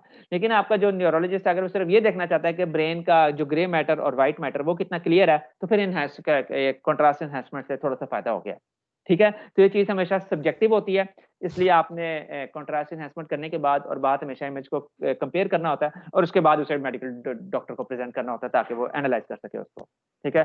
तो अब आपने सर। जी मैडम। सर अगर हमने बात करें लोकेशन ऑफ ट्यूमर तो उसके लिए तो हमें कंट्रास्टिंग टेक्निक की जरूरत पड़ेगी ना, बता सके कि एग्जैक्टली कहाँ पे है वो उसके ग्रे और व्हाइट मैटर को। ऑलरेडी जो ऊपर वाला इमेज है उसमें नहीं पता आपको ट्यूमर कहाँ पे है सर, लेकिन क्या कहते हैं ग्रे और व्हाइट मैटर को तो वो इतने अच्छे से क्लास वो क्लियर नहीं ना कर रहा। तो नीचे वाला इमेज कर रहा है उसमें पार्ट्स शो हो रहे हैं फिर भी। हाँ, उसमें ब्रेन के वो पार्ट्स हो रहे हैं, लेकिन जो ट्यूमर वाला पार्ट है वहां पे तो व्हाइट व्हाइट ही है सारा। मुझे तो लगता है अगर किसी ने ट्यूमर को देखना है तो ऊपर वाला इमेज ज्यादा अच्छा है। तो सर ऐसी सिचुएशन में तो वो उसके लिए कॉम्प्लिकेशन नहीं हो जाएगी? तो वही तो मैं कह रहा हूँ कि आपने ओरिजिनल इमेज और कंट्रास्ट एनहांस इमेज दोनों को साथ साथ रख के देखना होता है, फिर आपके पास सारी इंफॉर्मेशन मौजूद होगी। जी सर। ठीक है, तो इसलिए ये रूल ऑफ थंब नहीं है कि कोई भी इमेज प्रोसेसिंग टेक्निक हमेशा इमेज को इंप्रूव ही करती है या हर इमेज को इंप्रूव करती है, ऐसा नहीं होता, ठीक है। कुछ इमेजेस पे वो काम करेगी, कुछ इमेजेस पे उतनी अच्छी तरह काम नहीं करेगी। ये चीज सबको क्लियर है? जी सर। किसी के पास कोई क्वेश्चन इसको लेके?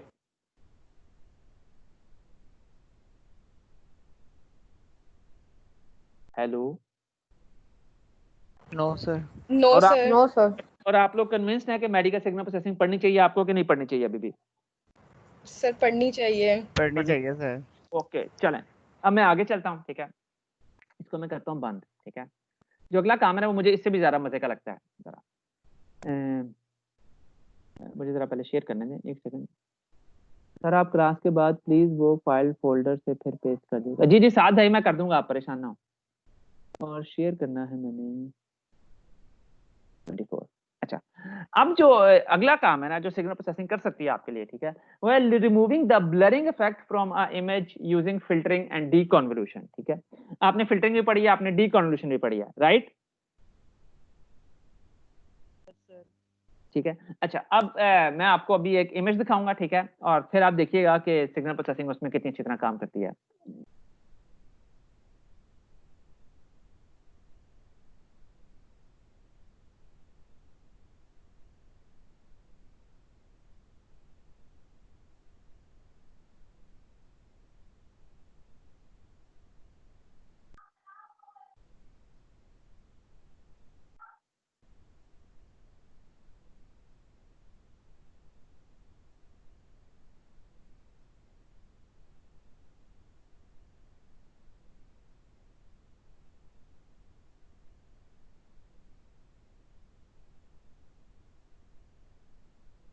आप सब लोगों को मेरी स्क्रीन शो हो रही है? जी सर। Yes sir. मैडम क्या शो हो रहा है स्क्रीन पे? जी सर सर। आई बॉल्स को दिखाया हुआ है। आई बॉल्स को दिखाया है, आई। अच्छा ठीक है। अच्छा, अब हुआ ये था कि प्रॉब्ली शायद किसी ऑप्थेमोलॉजिस्ट ने आंख का एक इमेज लिया, ठीक है, और जिस तरह आपको पता है, अब तो खैर शायद बेहतर हो गई चीजें, कि आप जब इमेज लेते हैं तो अगर आपका उस दौरान कैमरा हिल गया, ठीक है, उसके पास शायद पुराना कैमरा था, तो आपका इमेज ब्लर हो जाता है, ठीक है। और कैमरा यूजली जब हिलता है तो वो किसी एक डायमेंशन में हिलता है, वो यहाँ लेफ्ट हिलेगा या राइट हिलेगा या ऊपर जाएगा या नीचे जाएगा या किसी भी और डायरेक्शन में, ठीक है। तो बेसिकली इस एग्जाम्पल में जो मैंने काम किया हुआ है, मैंने इसे इंटरनेट से एग्जाम्पल लिया, बट ही हैज डन, ठीक है। उसने ये पहले प्रिडिक्ट किया कि जो ब्लरिंग थी ये कैमरे के लेफ्ट तरफ मूव करने से हुई है या राइट तरफ मूव करने से, और डिपेंडिंग अपॉन दैट उसको इन्फॉर्मेशन मिल गई, तो उसने डीकन्वर्जन को यूज करते हुए ब्लरिंग इफेक्ट को कैंसिल किया है, और फिर वो कैंसिल करके देखना चाहता है कि वाकई ओरिजिनल इमेज तक पहुंचा कि नहीं पहुंचा, ठीक है। बेसिकली जो आपका सबसे टॉप लेफ्ट वाला इमेज है ये ब्लर्ड इमेज है जो कि इनपुट इमेज था, ठीक है। आपके पास राइट साइड पे दोनों इमेज है, इमेज 1 और इमेज 3, ठीक है। इन दोनों पे मैंने कोशिश की है कि मैं उस इमेज को थोड़ा सा, एक में मैंने उसे लेफ्ट साइड पे डीकन्वॉल्व किया है, एक पे मैंने उसे राइट साइड पे डीकन्वॉल्व किया, ठीक है, और एक पे मैंने उसे मिडल में थोड़ा सा डीकन्वॉल्व किया, ठीक है, क्योंकि मुझे एक्जैक्टली पता था कि ब्लरिंग किस चीज पे हुई है, ठीक है। तो जब मैंने उसे डीकन्वॉल्व किया तो अगर देख सकते हैं कि जो रिस्टोर्ड ब्लर इमेज 2 है ये कितना क्लियर है, आप सबको दिखाई दे रही है बात ये? Yes sir. ठीक है। तो ये देखें, ये ब्लरिंग रिमूव करने से अगर जो ओरिजिनल ऊपर वाला इमेज हम ऑप्थेमोलॉजिस्ट को देते तो वो शायद आंख के बारे में कुछ भी ना बता सकता, लेकिन अगर बीइंग अ बायोमेडिकल इंजीनियर अगर आप वो ब्लरिंग रिमूव करके फिर वो इमेज ऑप्थेमोलॉजिस्ट को दें जो कि ये बॉटम लेफ्ट वाला है, तो आप देख सकते हैं कि आपका ऑप्थेमोलॉजिस्ट इस इमेज को देख के आपकी आंख के बारे में कितनी अच्छा डायग्नोसिस कर सकता है। तो ये एक और मेरा ख्याल है बहुत अच्छी एग्जाम्पल है बायोमेडिकल सिग्नल प्रोसेसिंग की, मतलब just one of the example जहाँ पे मेडिकल सिग्नल प्रोसेसिंग इस्तेमाल होती है। तो और इसमें एग्जैक्टली यही दो काम हो रहे हैं, इसमें फिल्टरिंग और ये डीकन्वोल्यूशन हो रहा है, इसके अलावा और कुछ भी नहीं हो रहा। हो सकता है शायद थोड़ी डिटेल से हो रहा हो जितनी डिटेल में मैंने आपको पढ़ाया, लेकिन इफेक्टिवली काम यही दो हो रहे हैं। Okay, so once again you guys convince कि मेडिकल सिग्नल प्रोसेसिंग की जरूरत है हमें रियल लाइफ में? जी सर। ठीक है। बाय द वे सिर्फ मेडिकल इमेज नहीं, आप कोई भी ब्लर्ड इमेज यहाँ पे रखेंगी तो ये मतलब ये वाली जो टेक्निक है उसकी ब्लरिंग इफेक्ट खत्म कर देगी, ठीक है। मैंने चूंकि मेडिकल सिग्नल प्रोसेसिंग पढ़ा रहा हूँ इसलिए मुझे यहाँ पे वो इमेज रखना था जो मेडिकल से रिलेटेड हो। आप यहाँ पे मिकी माउस भी रख सकते हैं, आप यहाँ पे मतलब करीना कपूर भी रख सकते हैं, आपकी अपनी मर्जी है। ओके, अपनी रख दें सर, अपनी तो आप कभी ब्लर होने नहीं देते, मसला ये ब्लर तो हमेशा दूसरे की तस्वीर होगी। इसको लेके किसी के पास कोई क्वेश्चन है? No sir. No sir. तस्वीरें रखनी कैसे? बेटा ये जब मैं आपको मैटलैब कोड दूंगा उस मैटलैब कोड में एग्जैक्टली पाथ डिफाइंड है, ओके। आप उस पाथ पे अपनी मर्जी की तस्वीर रख दें, कौन सा ऐसा मुश्किल काम है? मतलब ये जो पूरा प्रोसेस हो रहा है किसी इनपुट पिक्चर पे ही होगा, उस इनपुट पिक्चर आप मैटलैब को देंगे तो मैटलैब उस पर काम करेगी। अच्छा, अब मेरे पास एक और एग्जांपल भी थी, लेट मी सी वो अभी है कहाँ पे।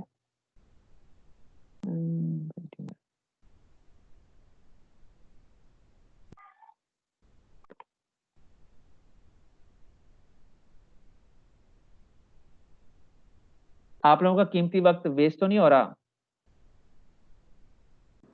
No sir. ब्रेन एमआरआई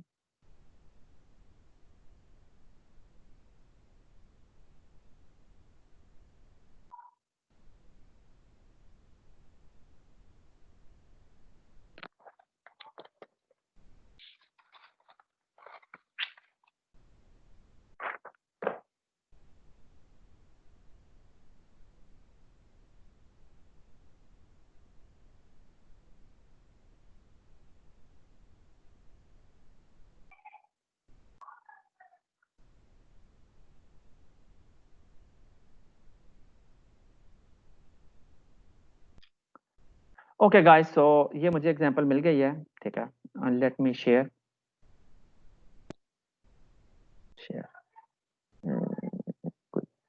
अब सब लोगों को मेरी स्क्रीन शो हो रही है? जी सर। क्या शो हो रहा है मैडम स्क्रीन पे? लोड एमआरआई इमेज लिखा हुआ है, MRI segmented image. Madam MRI का इमेज लोड कर देते हैं, ठीक है। मैं इस पाथ में आ जाता हूँ और यहाँ से मैं ये वाली एग्जांपल ले लेता हूँ, ये बेहतर लग रही है। इमेज लोड हो गया, ठीक है। अच्छा, अब ये बेसिकली पूरे का पूरा जो सॉफ्टवेयर है ये मैटलैब में बना हुआ है, ठीक है। और अब मैं इसको कर देता हूँ सेगमेंट, सिर्फ ये बटन क्लिक है जो मैंने कर दिया, ठीक है। बेसिकली इस सॉफ्टवेयर ने ऑन द बेसिस ऑफ जो आपने इसे इनपुट इमेज दिया था, जो कि यहाँ पे हमारे पास लेफ्ट साइड पे है, उसको एक हेल्थी ब्रेन के एमआरआई से कंपेयर करके ये नतीजा अखज़ किया है कि ये एक ट्यूमर है ब्रेन में, जो कि यहाँ पे व्हाइट कलर में शो भी हो रहा है, राइट साइड पे शो हो रहा है सबको। जी सर।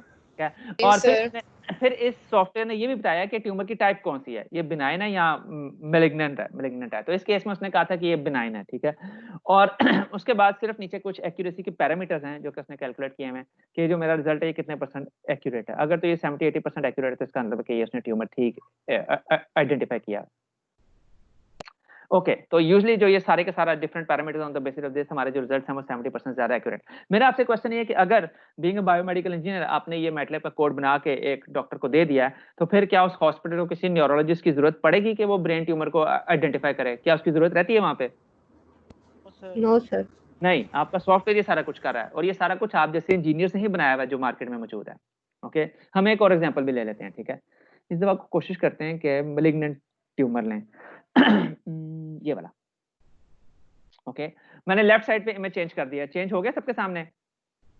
जी सर। जी सर। सेगमेंटेड इमेज का बटन प्रेस करता हूं तो होपफुली सेगमेंटेशन हो जानी चाहिए। ओके, इस दफा उसने फिर से दोबारा ये मुझे बताया कि ट्यूमर है, साइज बड़ा है, और उसने खुद भी बता दिया कि जो ट्यूमर की टाइप है वो बिनाइन नहीं है, वो चेंज हो गई है, ठीक है। एक्यूरेसी फिर से देख लेते हैं हम।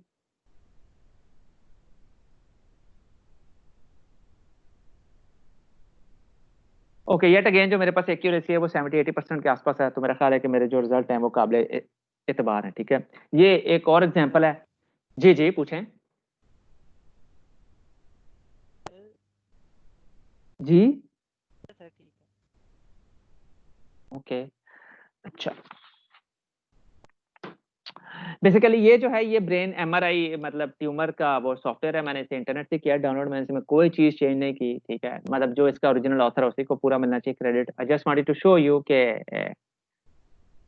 हमने बीइंग एन इंजीनियर इतनी मतलब डॉक्टर्स को इतना फैसिलिटेट कर दिया है, साइंस को इतनी हेल्पफुल हम कर रहे हैं कि ये सारी चीजें अब ऑटोमेटिक हैं। इसके लिए हमें किसी न्यूरोलॉजिस्ट या किसी कैंसर स्पेशलिस्ट की जरूरत नहीं है। हमारे सॉफ्टवेयर खुद ही 90-80% एक्यूरेसी के साथ ये बता सकते हैं कि किसी एमआरआई इमेज में ट्यूमर मौजूद है या नहीं, ठीक है। और it's just one of the example, there are many more examples of image processing out there, ठीक है। Excuse me sir. जी मैडम। सर ये नीचे इतनी सारी एक्यूरेसीज लिखी हुई, ये आरबीएफ एक्यूरेसी ये कौन सी होती है? मैडम मैंने ये डिटेल में नहीं पढ़ा, ठीक है, लेकिन आप कहती हैं तो मैं ये एक्यूरेसी आपको डिटेल में पढ़ के बता दूंगा ये कौन कौन सी हैं, ठीक है। बेसिकली ये देखने के लिए कि जो हमने ट्यूमर आइडेंटिफाई किया है उसके डिफरेंट पैरामीटर्स हैं सक्सेस के, उसने उन डिफरेंट पैरामीटर्स को क्वांटिफाई किया हुआ है कि मेरा रिजल्ट कितने % रिलायबल है, ठीक है। मैंने इसको नहीं देखा डिटेल में, आप कहती हैं तो मैं नेक्स्ट टाइम इसमें देख के आपको बता दूंगा। और मुझे लगता है शायद हमारे कोर्स के लिए इतना ज्यादा जरूरी भी नहीं है, जो हमारे कोर्स के लिए जरूरी है वो ये है कि मैं आप लोगों को इस चीज पे कन्विंस करूं कि मेडिकल सिग्नल प्रोसेसिंग ऑलमोस्ट हर हेल्थ केयर के हर शोबे में मौजूद है, ठीक है, हर शोबे में हो रही है और होती रहेगी, और उसमें कंट्रीब्यूट करना ही आपका आपका मतलब काम है, मेजर काम है, ठीक है मैम? जी सर। ओके, किसी और के पास कोई क्वेश्चन है तो वो मुझे बता सकता है। सर। जी मैडम। हेलो। जी हेलो सर हेलो। मैंने ये पूछना था कि अगर क्योंकि बिनाइन और मैलिग्नेंट ट्यूमर्स होते हैं वो तो इसकी इन्वेडिंग और एक्सपेंडिंग की बेस पे हम लोग कह रहे होते हैं, तो ये सॉफ्टवेयर पे किस तरह पता चल रहा है? मैडम मैंने सर इतनी ये पिक्चर डिटेल से तो नहीं ना पता चल सकता। ये पिक्चर से नहीं पता चल रहा, but I can do is कि मैं आपको इस सॉफ्टवेयर का देता हूँ यूआरएल, आप इसका मैटलैब कोड देखें और फिर मुझे देख के बताएं कि सॉफ्टवेयर कैसे आइडेंटिफाई कर रहा है कि ये बिनाइन है या मैलिग्नेंट है। मजेदार काम है कि नहीं? Okay sir. सर बट ये है कि हम लोग तो बकायदा एग्जामिन करते हैं, पता चलता है अगर ट्यूमर एक्सपेंड कर रहा है किसी दूसरे पार्ट में मूव कर रहा है तो उस बेस पे हम कह सकते हैं कि ये मैलिग्नेंट है। पहले बिनाइन से मोस्टली ज्यादा स्टार्ट होता है ना। राइट ठीक है। मुझे एग्जैक्टली नहीं पता ये कौन सा एल्गोरिथम यूज करें, और येट अगेन मैंने आपको कहा था कि हम 100% कोई भी चीज सॉफ्टवेयर पे नहीं छोड़ सकते। अगर वो सॉफ्टवेयर ये क्लेम कर रहा है कि मैं 70% एक्यूरेट हूं, तो वो ये भी कह रहा है कि मैं 30% इनएक्यूरेट भी हो सकता हूं, राइट? तो इन चीजों का काम एक न्यूरोलॉजिस्ट को असिस्ट करना है, उसको कॉम्प्लीमेंट करना है जो इन्फॉर्मेशन उस तक पहुंच रही है, जिस तरह एक्सरे इमेज का काम है, ठीक है? अब एक्सरे इमेज किसी भी अनपढ़ बंदे को दिखाएंगे तो वो नहीं बता सकता कि इसमें क्या है। एक एक्सरे इमेज एक अच्छे डॉक्टर के पास जाएगा तो ही वो आपको डायग्नोस कर सकता है, ऐसा ही है मैडम, ठीक है? अब इस सॉफ्टवेयर के पीछे कौन सा एल्गोरिथम है ये देखने के लिए कि ट्यूमर बिनाइन है या मैलिग्नेंट है, मुझे नहीं पता, ओके? हाँ, लेकिन आपका क्वेश्चन अच्छा है कि पता होना चाहिए कि एग्जैक्टली क्या कर रहा है, तो मैं भी से कोशिश करूंगा, मैं आपको इसका यूआरएल दूंगा, आप भी मैटलैब कोड देखिएगा कहां पे वो आइडेंटिफाई कर रहा है कि कौन सा क्या है और कौन सा क्या है, ठीक है? And I am pretty sure कि वो कोई सिंपल लाइन नहीं होगी, उसने कोई डेफिनेटली कोई मतलब 50-60 लाइनों का एल्गोरिथम लगाया होगा, उस एल्गोरिथम की बेस पे ही वो ये अखज़ कर रहा होगा कि मैंने किस तरह ट्यूमर को मतलब डिस्क्रिमिनेट करना है, ठीक है? Okay sir. ओके, किसी के पास और कोई क्वेश्चन नहीं है तो फिर हम आज के लिए बंद करते हैं।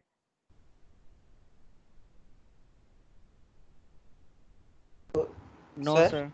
जी जी पूछें सर। वो मैं स्क्रीन शेयर करूं अगर आप कहें मैटलैब की, वो आप एक दफा देख लेते। जी करें जी शेयर, एरर लेकिन जो आ मसला रहा था करें चलें देख लेते हैं, यहाँ तो मसला हल हो जाएगा, ये नहीं होगा। देख लेते हैं सर। प्रेजेंटर बनाइएगा प्लीज। क्या करूँ? क्या प्रेजेंटर बनाना है? एक सेकंड। प्रेजेंटर। आपका रोल नंबर क्या है? 20। हो गया, आप बन गए जी प्रेजेंटर।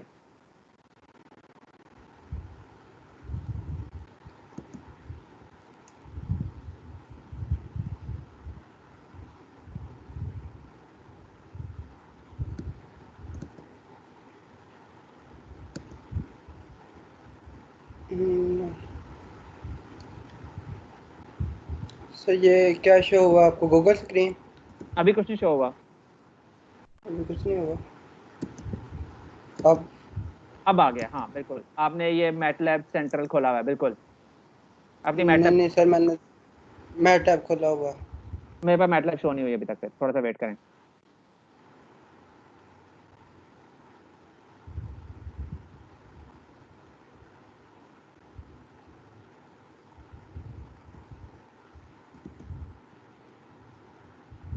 मैटलैब शो हो गया?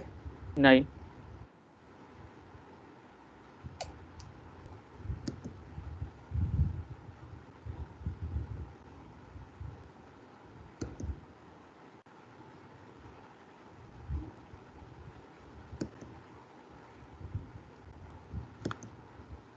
बेसिकली अली मुरातब आपको ना मैटलैब की विंडो पे जाके वो शेयर करना पड़ेगा मेरे साथ।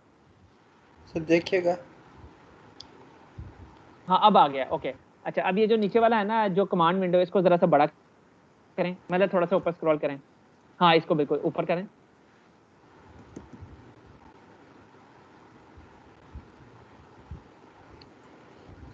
सर मैं आपको स्पेसिफिक अनडिफाइंड फंक्शन और वेरिएबल p अंडरस्कोर वेव, और ये एरर कोशिश कर किस किस लाइन पे आता है आपको एरर? सर मैं कोशिश कर रहा हूँ अगर वो आ जाए। ठीक है सर जैसे ही हम पी वेव पे आएंगे ना,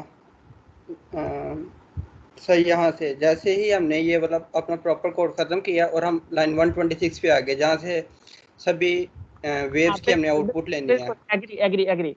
मैं आपको बताता हूँ, आपका जो ये कोड है ना ecg2.m, ये उस पाथ पे नहीं है जहाँ p_wave.m पड़ा हुआ है, सिर्फ ये वजह और कोई वजह नहीं है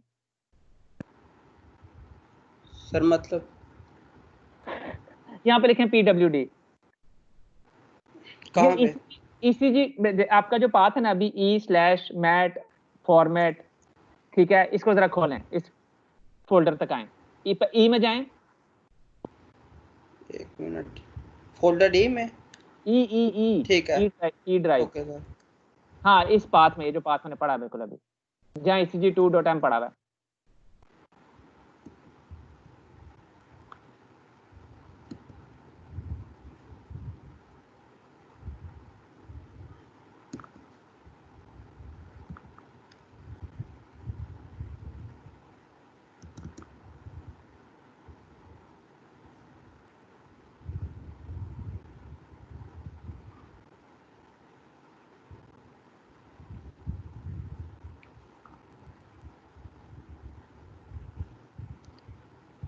नहीं सर अभी नहीं आ गया, मेरे पास अभी वही शो हो रही है आपकी पुरानी स्क्रीन में।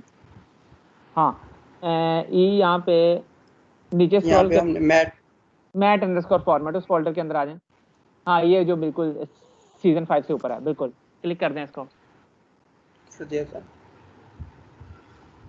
हाँ लेकिन मसला ये कि इस फोल्डर के अंदर जो फाइल्स हैं वो मुझे नहीं शो हो रही, ठीक है। मैं आपको बता रहा हूँ आपकी p_wave को इसी फोल्डर में होना चाहिए, वो भी नहीं है। आप सिर्फ इसको इंश्योर कर लें, एरर रिमूव हो जाएगा आपका। और सिर्फ p_wave ही नहीं, q_wave, qrs_wave, s_wave, t_wave और u_wave, इन सब फाइल्स को आपके mat_format के इस फोल्डर के अंदर होना चाहिए और किसी जगह नहीं होना चाहिए। उस जगह पे होना चाहिए जहाँ पे ECG2.m पड़ा हुआ है, ठीक है। सर मतलब सिर्फ मैंने इस क्या चीज़ ऐड करनी, मुझे ये नहीं आपकी बात समझ आ रही। p.wave को सर आप कहना चाह रहे हैं कि जो मैटलैब पे 5 फाइल्स पड़ी हैं वो टोटल आनी चाहिए उस मैट फाइल में। मैं आपको बता रहा हूँ, देखिए अली मुरातब इस वक्त है mat_format के फोल्डर के अंदर, राइट, ठीक है। ये जो फाइल रन कर रहा है ECG2.m रन कर रहा है, ओके यस सर, ठीक है। ये जो लाइन 126 है बेसिकली ये कह रही है कि जो ये बेसिकली ना एक और m फाइल को एक्सेस करिए जिसका नाम है p_wave, सिंपल। जी सर वो है ये p_wave एग्जैक्टली इसी फोल्डर के अंदर होनी चाहिए। अगर इस फोल्डर के अंदर नहीं होगी तो यही एरर आएगा, बस सिर्फ ये इंश्योर करना आपने, ठीक है सर। अगर इससे पहले लोड लिख दें तो नहीं आएगी? नहीं, बेसिकली मैटलैब की जो फाइल्स होती हैं वो एक दूसरे को तभी एक्सेस करती हैं जब वो एक ही फोल्डर में हो। लोड से ऐसा कुछ नहीं होगा। हाँ ऐड पाथ करने से ये मसला हल हो सकता है, लेकिन ऐड पाथ किस तरह करते हैं वो आप गूगल कर लीजिएगा, ठीक है। अली मुराद साहब मसला हल हो गया आपका? ठीक है सर, देख लेते हैं आज, देख लें। ओके गाइस, और तो नहीं कोई क्वेश्चन मुझसे?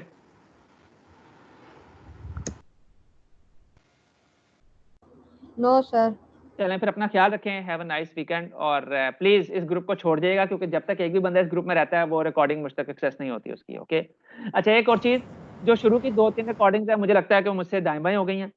आप एक काम कीजिए, आपको शुरू के जो टॉपिक्स क्लियर नहीं है वो आप अपने सीआर को बता दें, हम नेक्स्ट लेक्चर उन्हीं पर रख देंगे, ठीक है।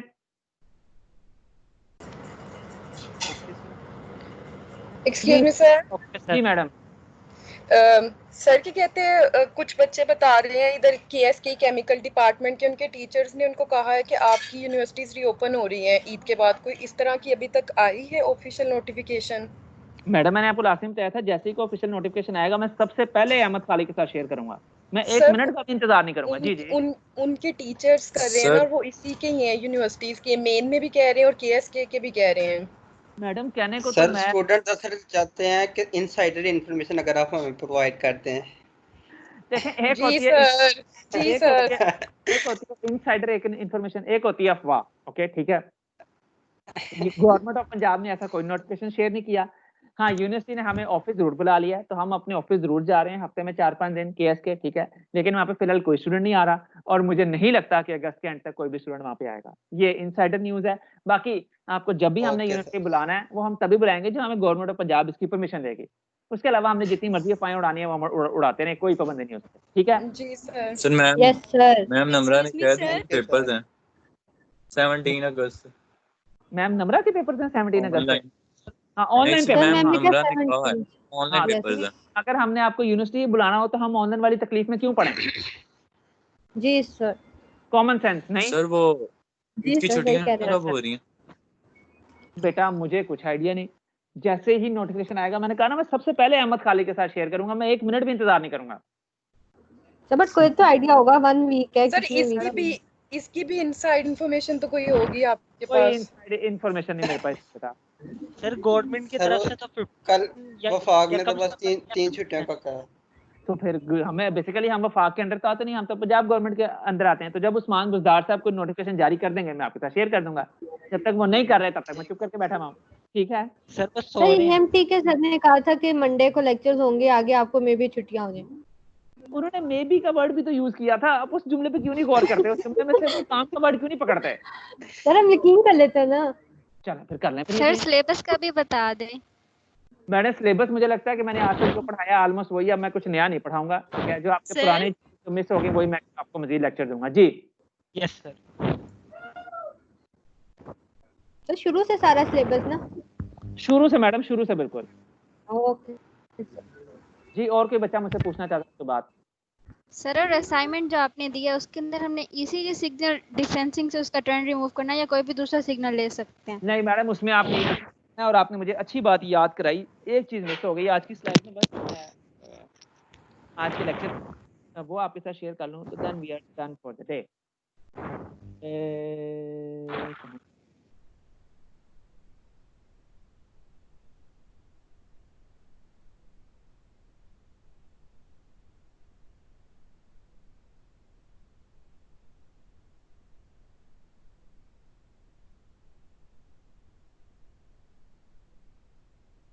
जी मेरी स्क्रीन शो हो रही है सबको? जी सर। जी मैडम क्या लिखा हुआ है? क्या लिखा हुआ है स्क्रीन पे? Get the ECG signal and get the ECG signal EEG तो जो असाइनमेंट 1 थी वो ECG सिग्नल पे थी क्योंकि वो रिलेटिवली आसान थी। ठीक है, ये असाइनमेंट 2 है। अच्छा और एक चीज और ध्यान में रखिएगा कि जो असाइनमेंट 2 है ना, इसकी जो ग्रेड्स होंगे वो आपके फाइनल ग्रेड में उनका वेटेज होगा थोड़ा सा। ठीक है, क्योंकि ऑनलाइन लेक्चर लेना भी हमारे लिए नया काम था और ऑनलाइन आपका एग्जाम लेना भी हमारे लिए एक नया काम होगा। ठीक है, मुझे नहीं पता उसमें हम कितने % कामयाब होंगे, इसलिए मैं चाहता हूँ कि मेरे पास दूसरी चीजें भी हूँ आपको ग्रेड करने के लिए। ठीक है, अब कितने % वेटेज होगी मैं आपको बाद में बताऊंगा। ठीक है, अब असाइनमेंट 2 में आपने करना क्या है कि आपने एक EEG सिग्नल लेना है, आपने उस सिग्नल को एनालाइज करना है कि उसमें आर्टिफैक्ट्स हैं या नहीं, और अगर आर्टिफैक्ट्स हैं तो फिर उनको रिमूव करना है। अगर उस सिग्नल में नॉइज है तो उस नॉइज को रिमूव करना है आपने फिल्टर लगा के, लो पास हाई पास जो आप मुनासिब समझें, और उसको डिट्रेंड करना है। और last but not the least आपने उस EEG सिग्नल को ओरिजिनल और जो क्लीन सिग्नल है उनको साइमल्टेनियसली प्लॉट करके मुझे दिखाना है। ठीक है, ये EEG की डेटाबेस हम खुद डाउनलोड करेंगे? जी मैडम, ये जो असाइनमेंट है ये इसका ये काम है कि आपको EEG का सिग्नल कहाँ से मिलेगा, ये असाइनमेंट का हिस्सा है। ठीक है, और दूसरा आप उसे कितनी अच्छी तरह साफ करते हैं, आप कितनी अच्छी तरह मुझे प्रेजेंट करते हैं, आप आर्टिफैक्ट रिमूवल के लिए क्या तरीका अपनाते हैं। ठीक है, ये सब चीजें वो हैं जिनमें आपके पास फ्रीडम है कि आप मुझे जितना इम्प्रेस करना चाहें कर लें, जान छुड़ाने चाहते हैं जान छुड़ा लें, आपकी अपनी मर्जी है वो। सर लेकिन असाइनमेंट 1 में स्पेसिफिक ECG ही नहीं है, कोई और फंक्शन ही नहीं? नहीं, असाइनमेंट 1 में स्पेसिफिकली ECG ही है और असाइनमेंट 2 में स्पेसिफिकली EEG ही है।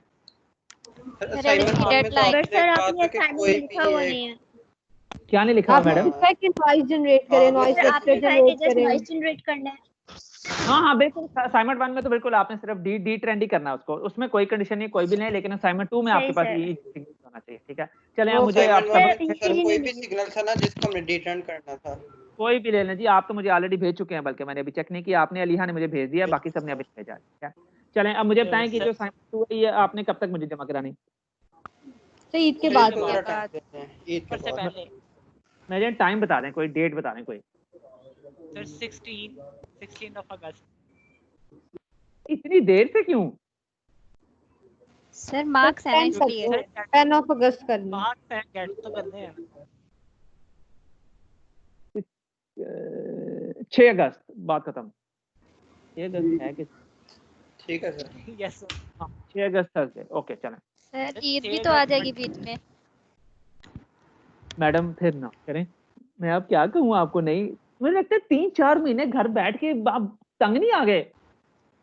नहीं सर, आप तंग की बात ना करें। आप ये देखें कि हर टीचर ही ना अपना काम बल्क में दे रहा है, मतलब ऐसे दे रहे हैं कि जैसे हमें घर में और काम ही नहीं है। मैं आपको साथ रियलिटी बता रहा हूँ।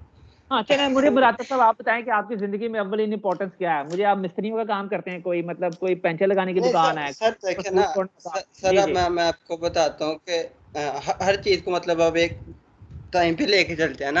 अब हम यूनिवर्सिटी में थे ना तो सारी चीजें एक तरतीब से चल रही थी, आपकी क्लास होती थी, उसके बाद आपको थोड़ा फ्री टाइम मिलता था। यहाँ पे जिसका जब दिल करता है क्लास क्या देता है, फिर अगर 2 घंटे की क्लास है, 3.5 घंटे की क्लास हो रही है, और ये हमारे साथ होता है। मैं नहीं आपको बताऊंगा कि सर ये वाला स्पेसिफिक टीचर ऐसे करता है, लेकिन आज भी 4 घंटे की क्लास के बाद मैंने क्लास लीव कर दी थी, बस हो जाती है। मतलब आप टीचर को भी तो देखना चाहिए, प्रोफेशनलिज्म एक हद तक होता है। अब ये तो नहीं कि बच्चा का घर में बैठे उसको कोई काम ही नहीं पढ़ना। नहीं, मैं वही जानना चाह रहा हूँ, एग्री। मतलब आपको कौन से ऐसे काम है ऑक्सिलरी जो बहुत जरूरी हैं? सर घर वाले लिटरली बर्दाश्त नहीं करते आज हम जुम्मा 24 था घंटे लैपटॉप पे बैठ।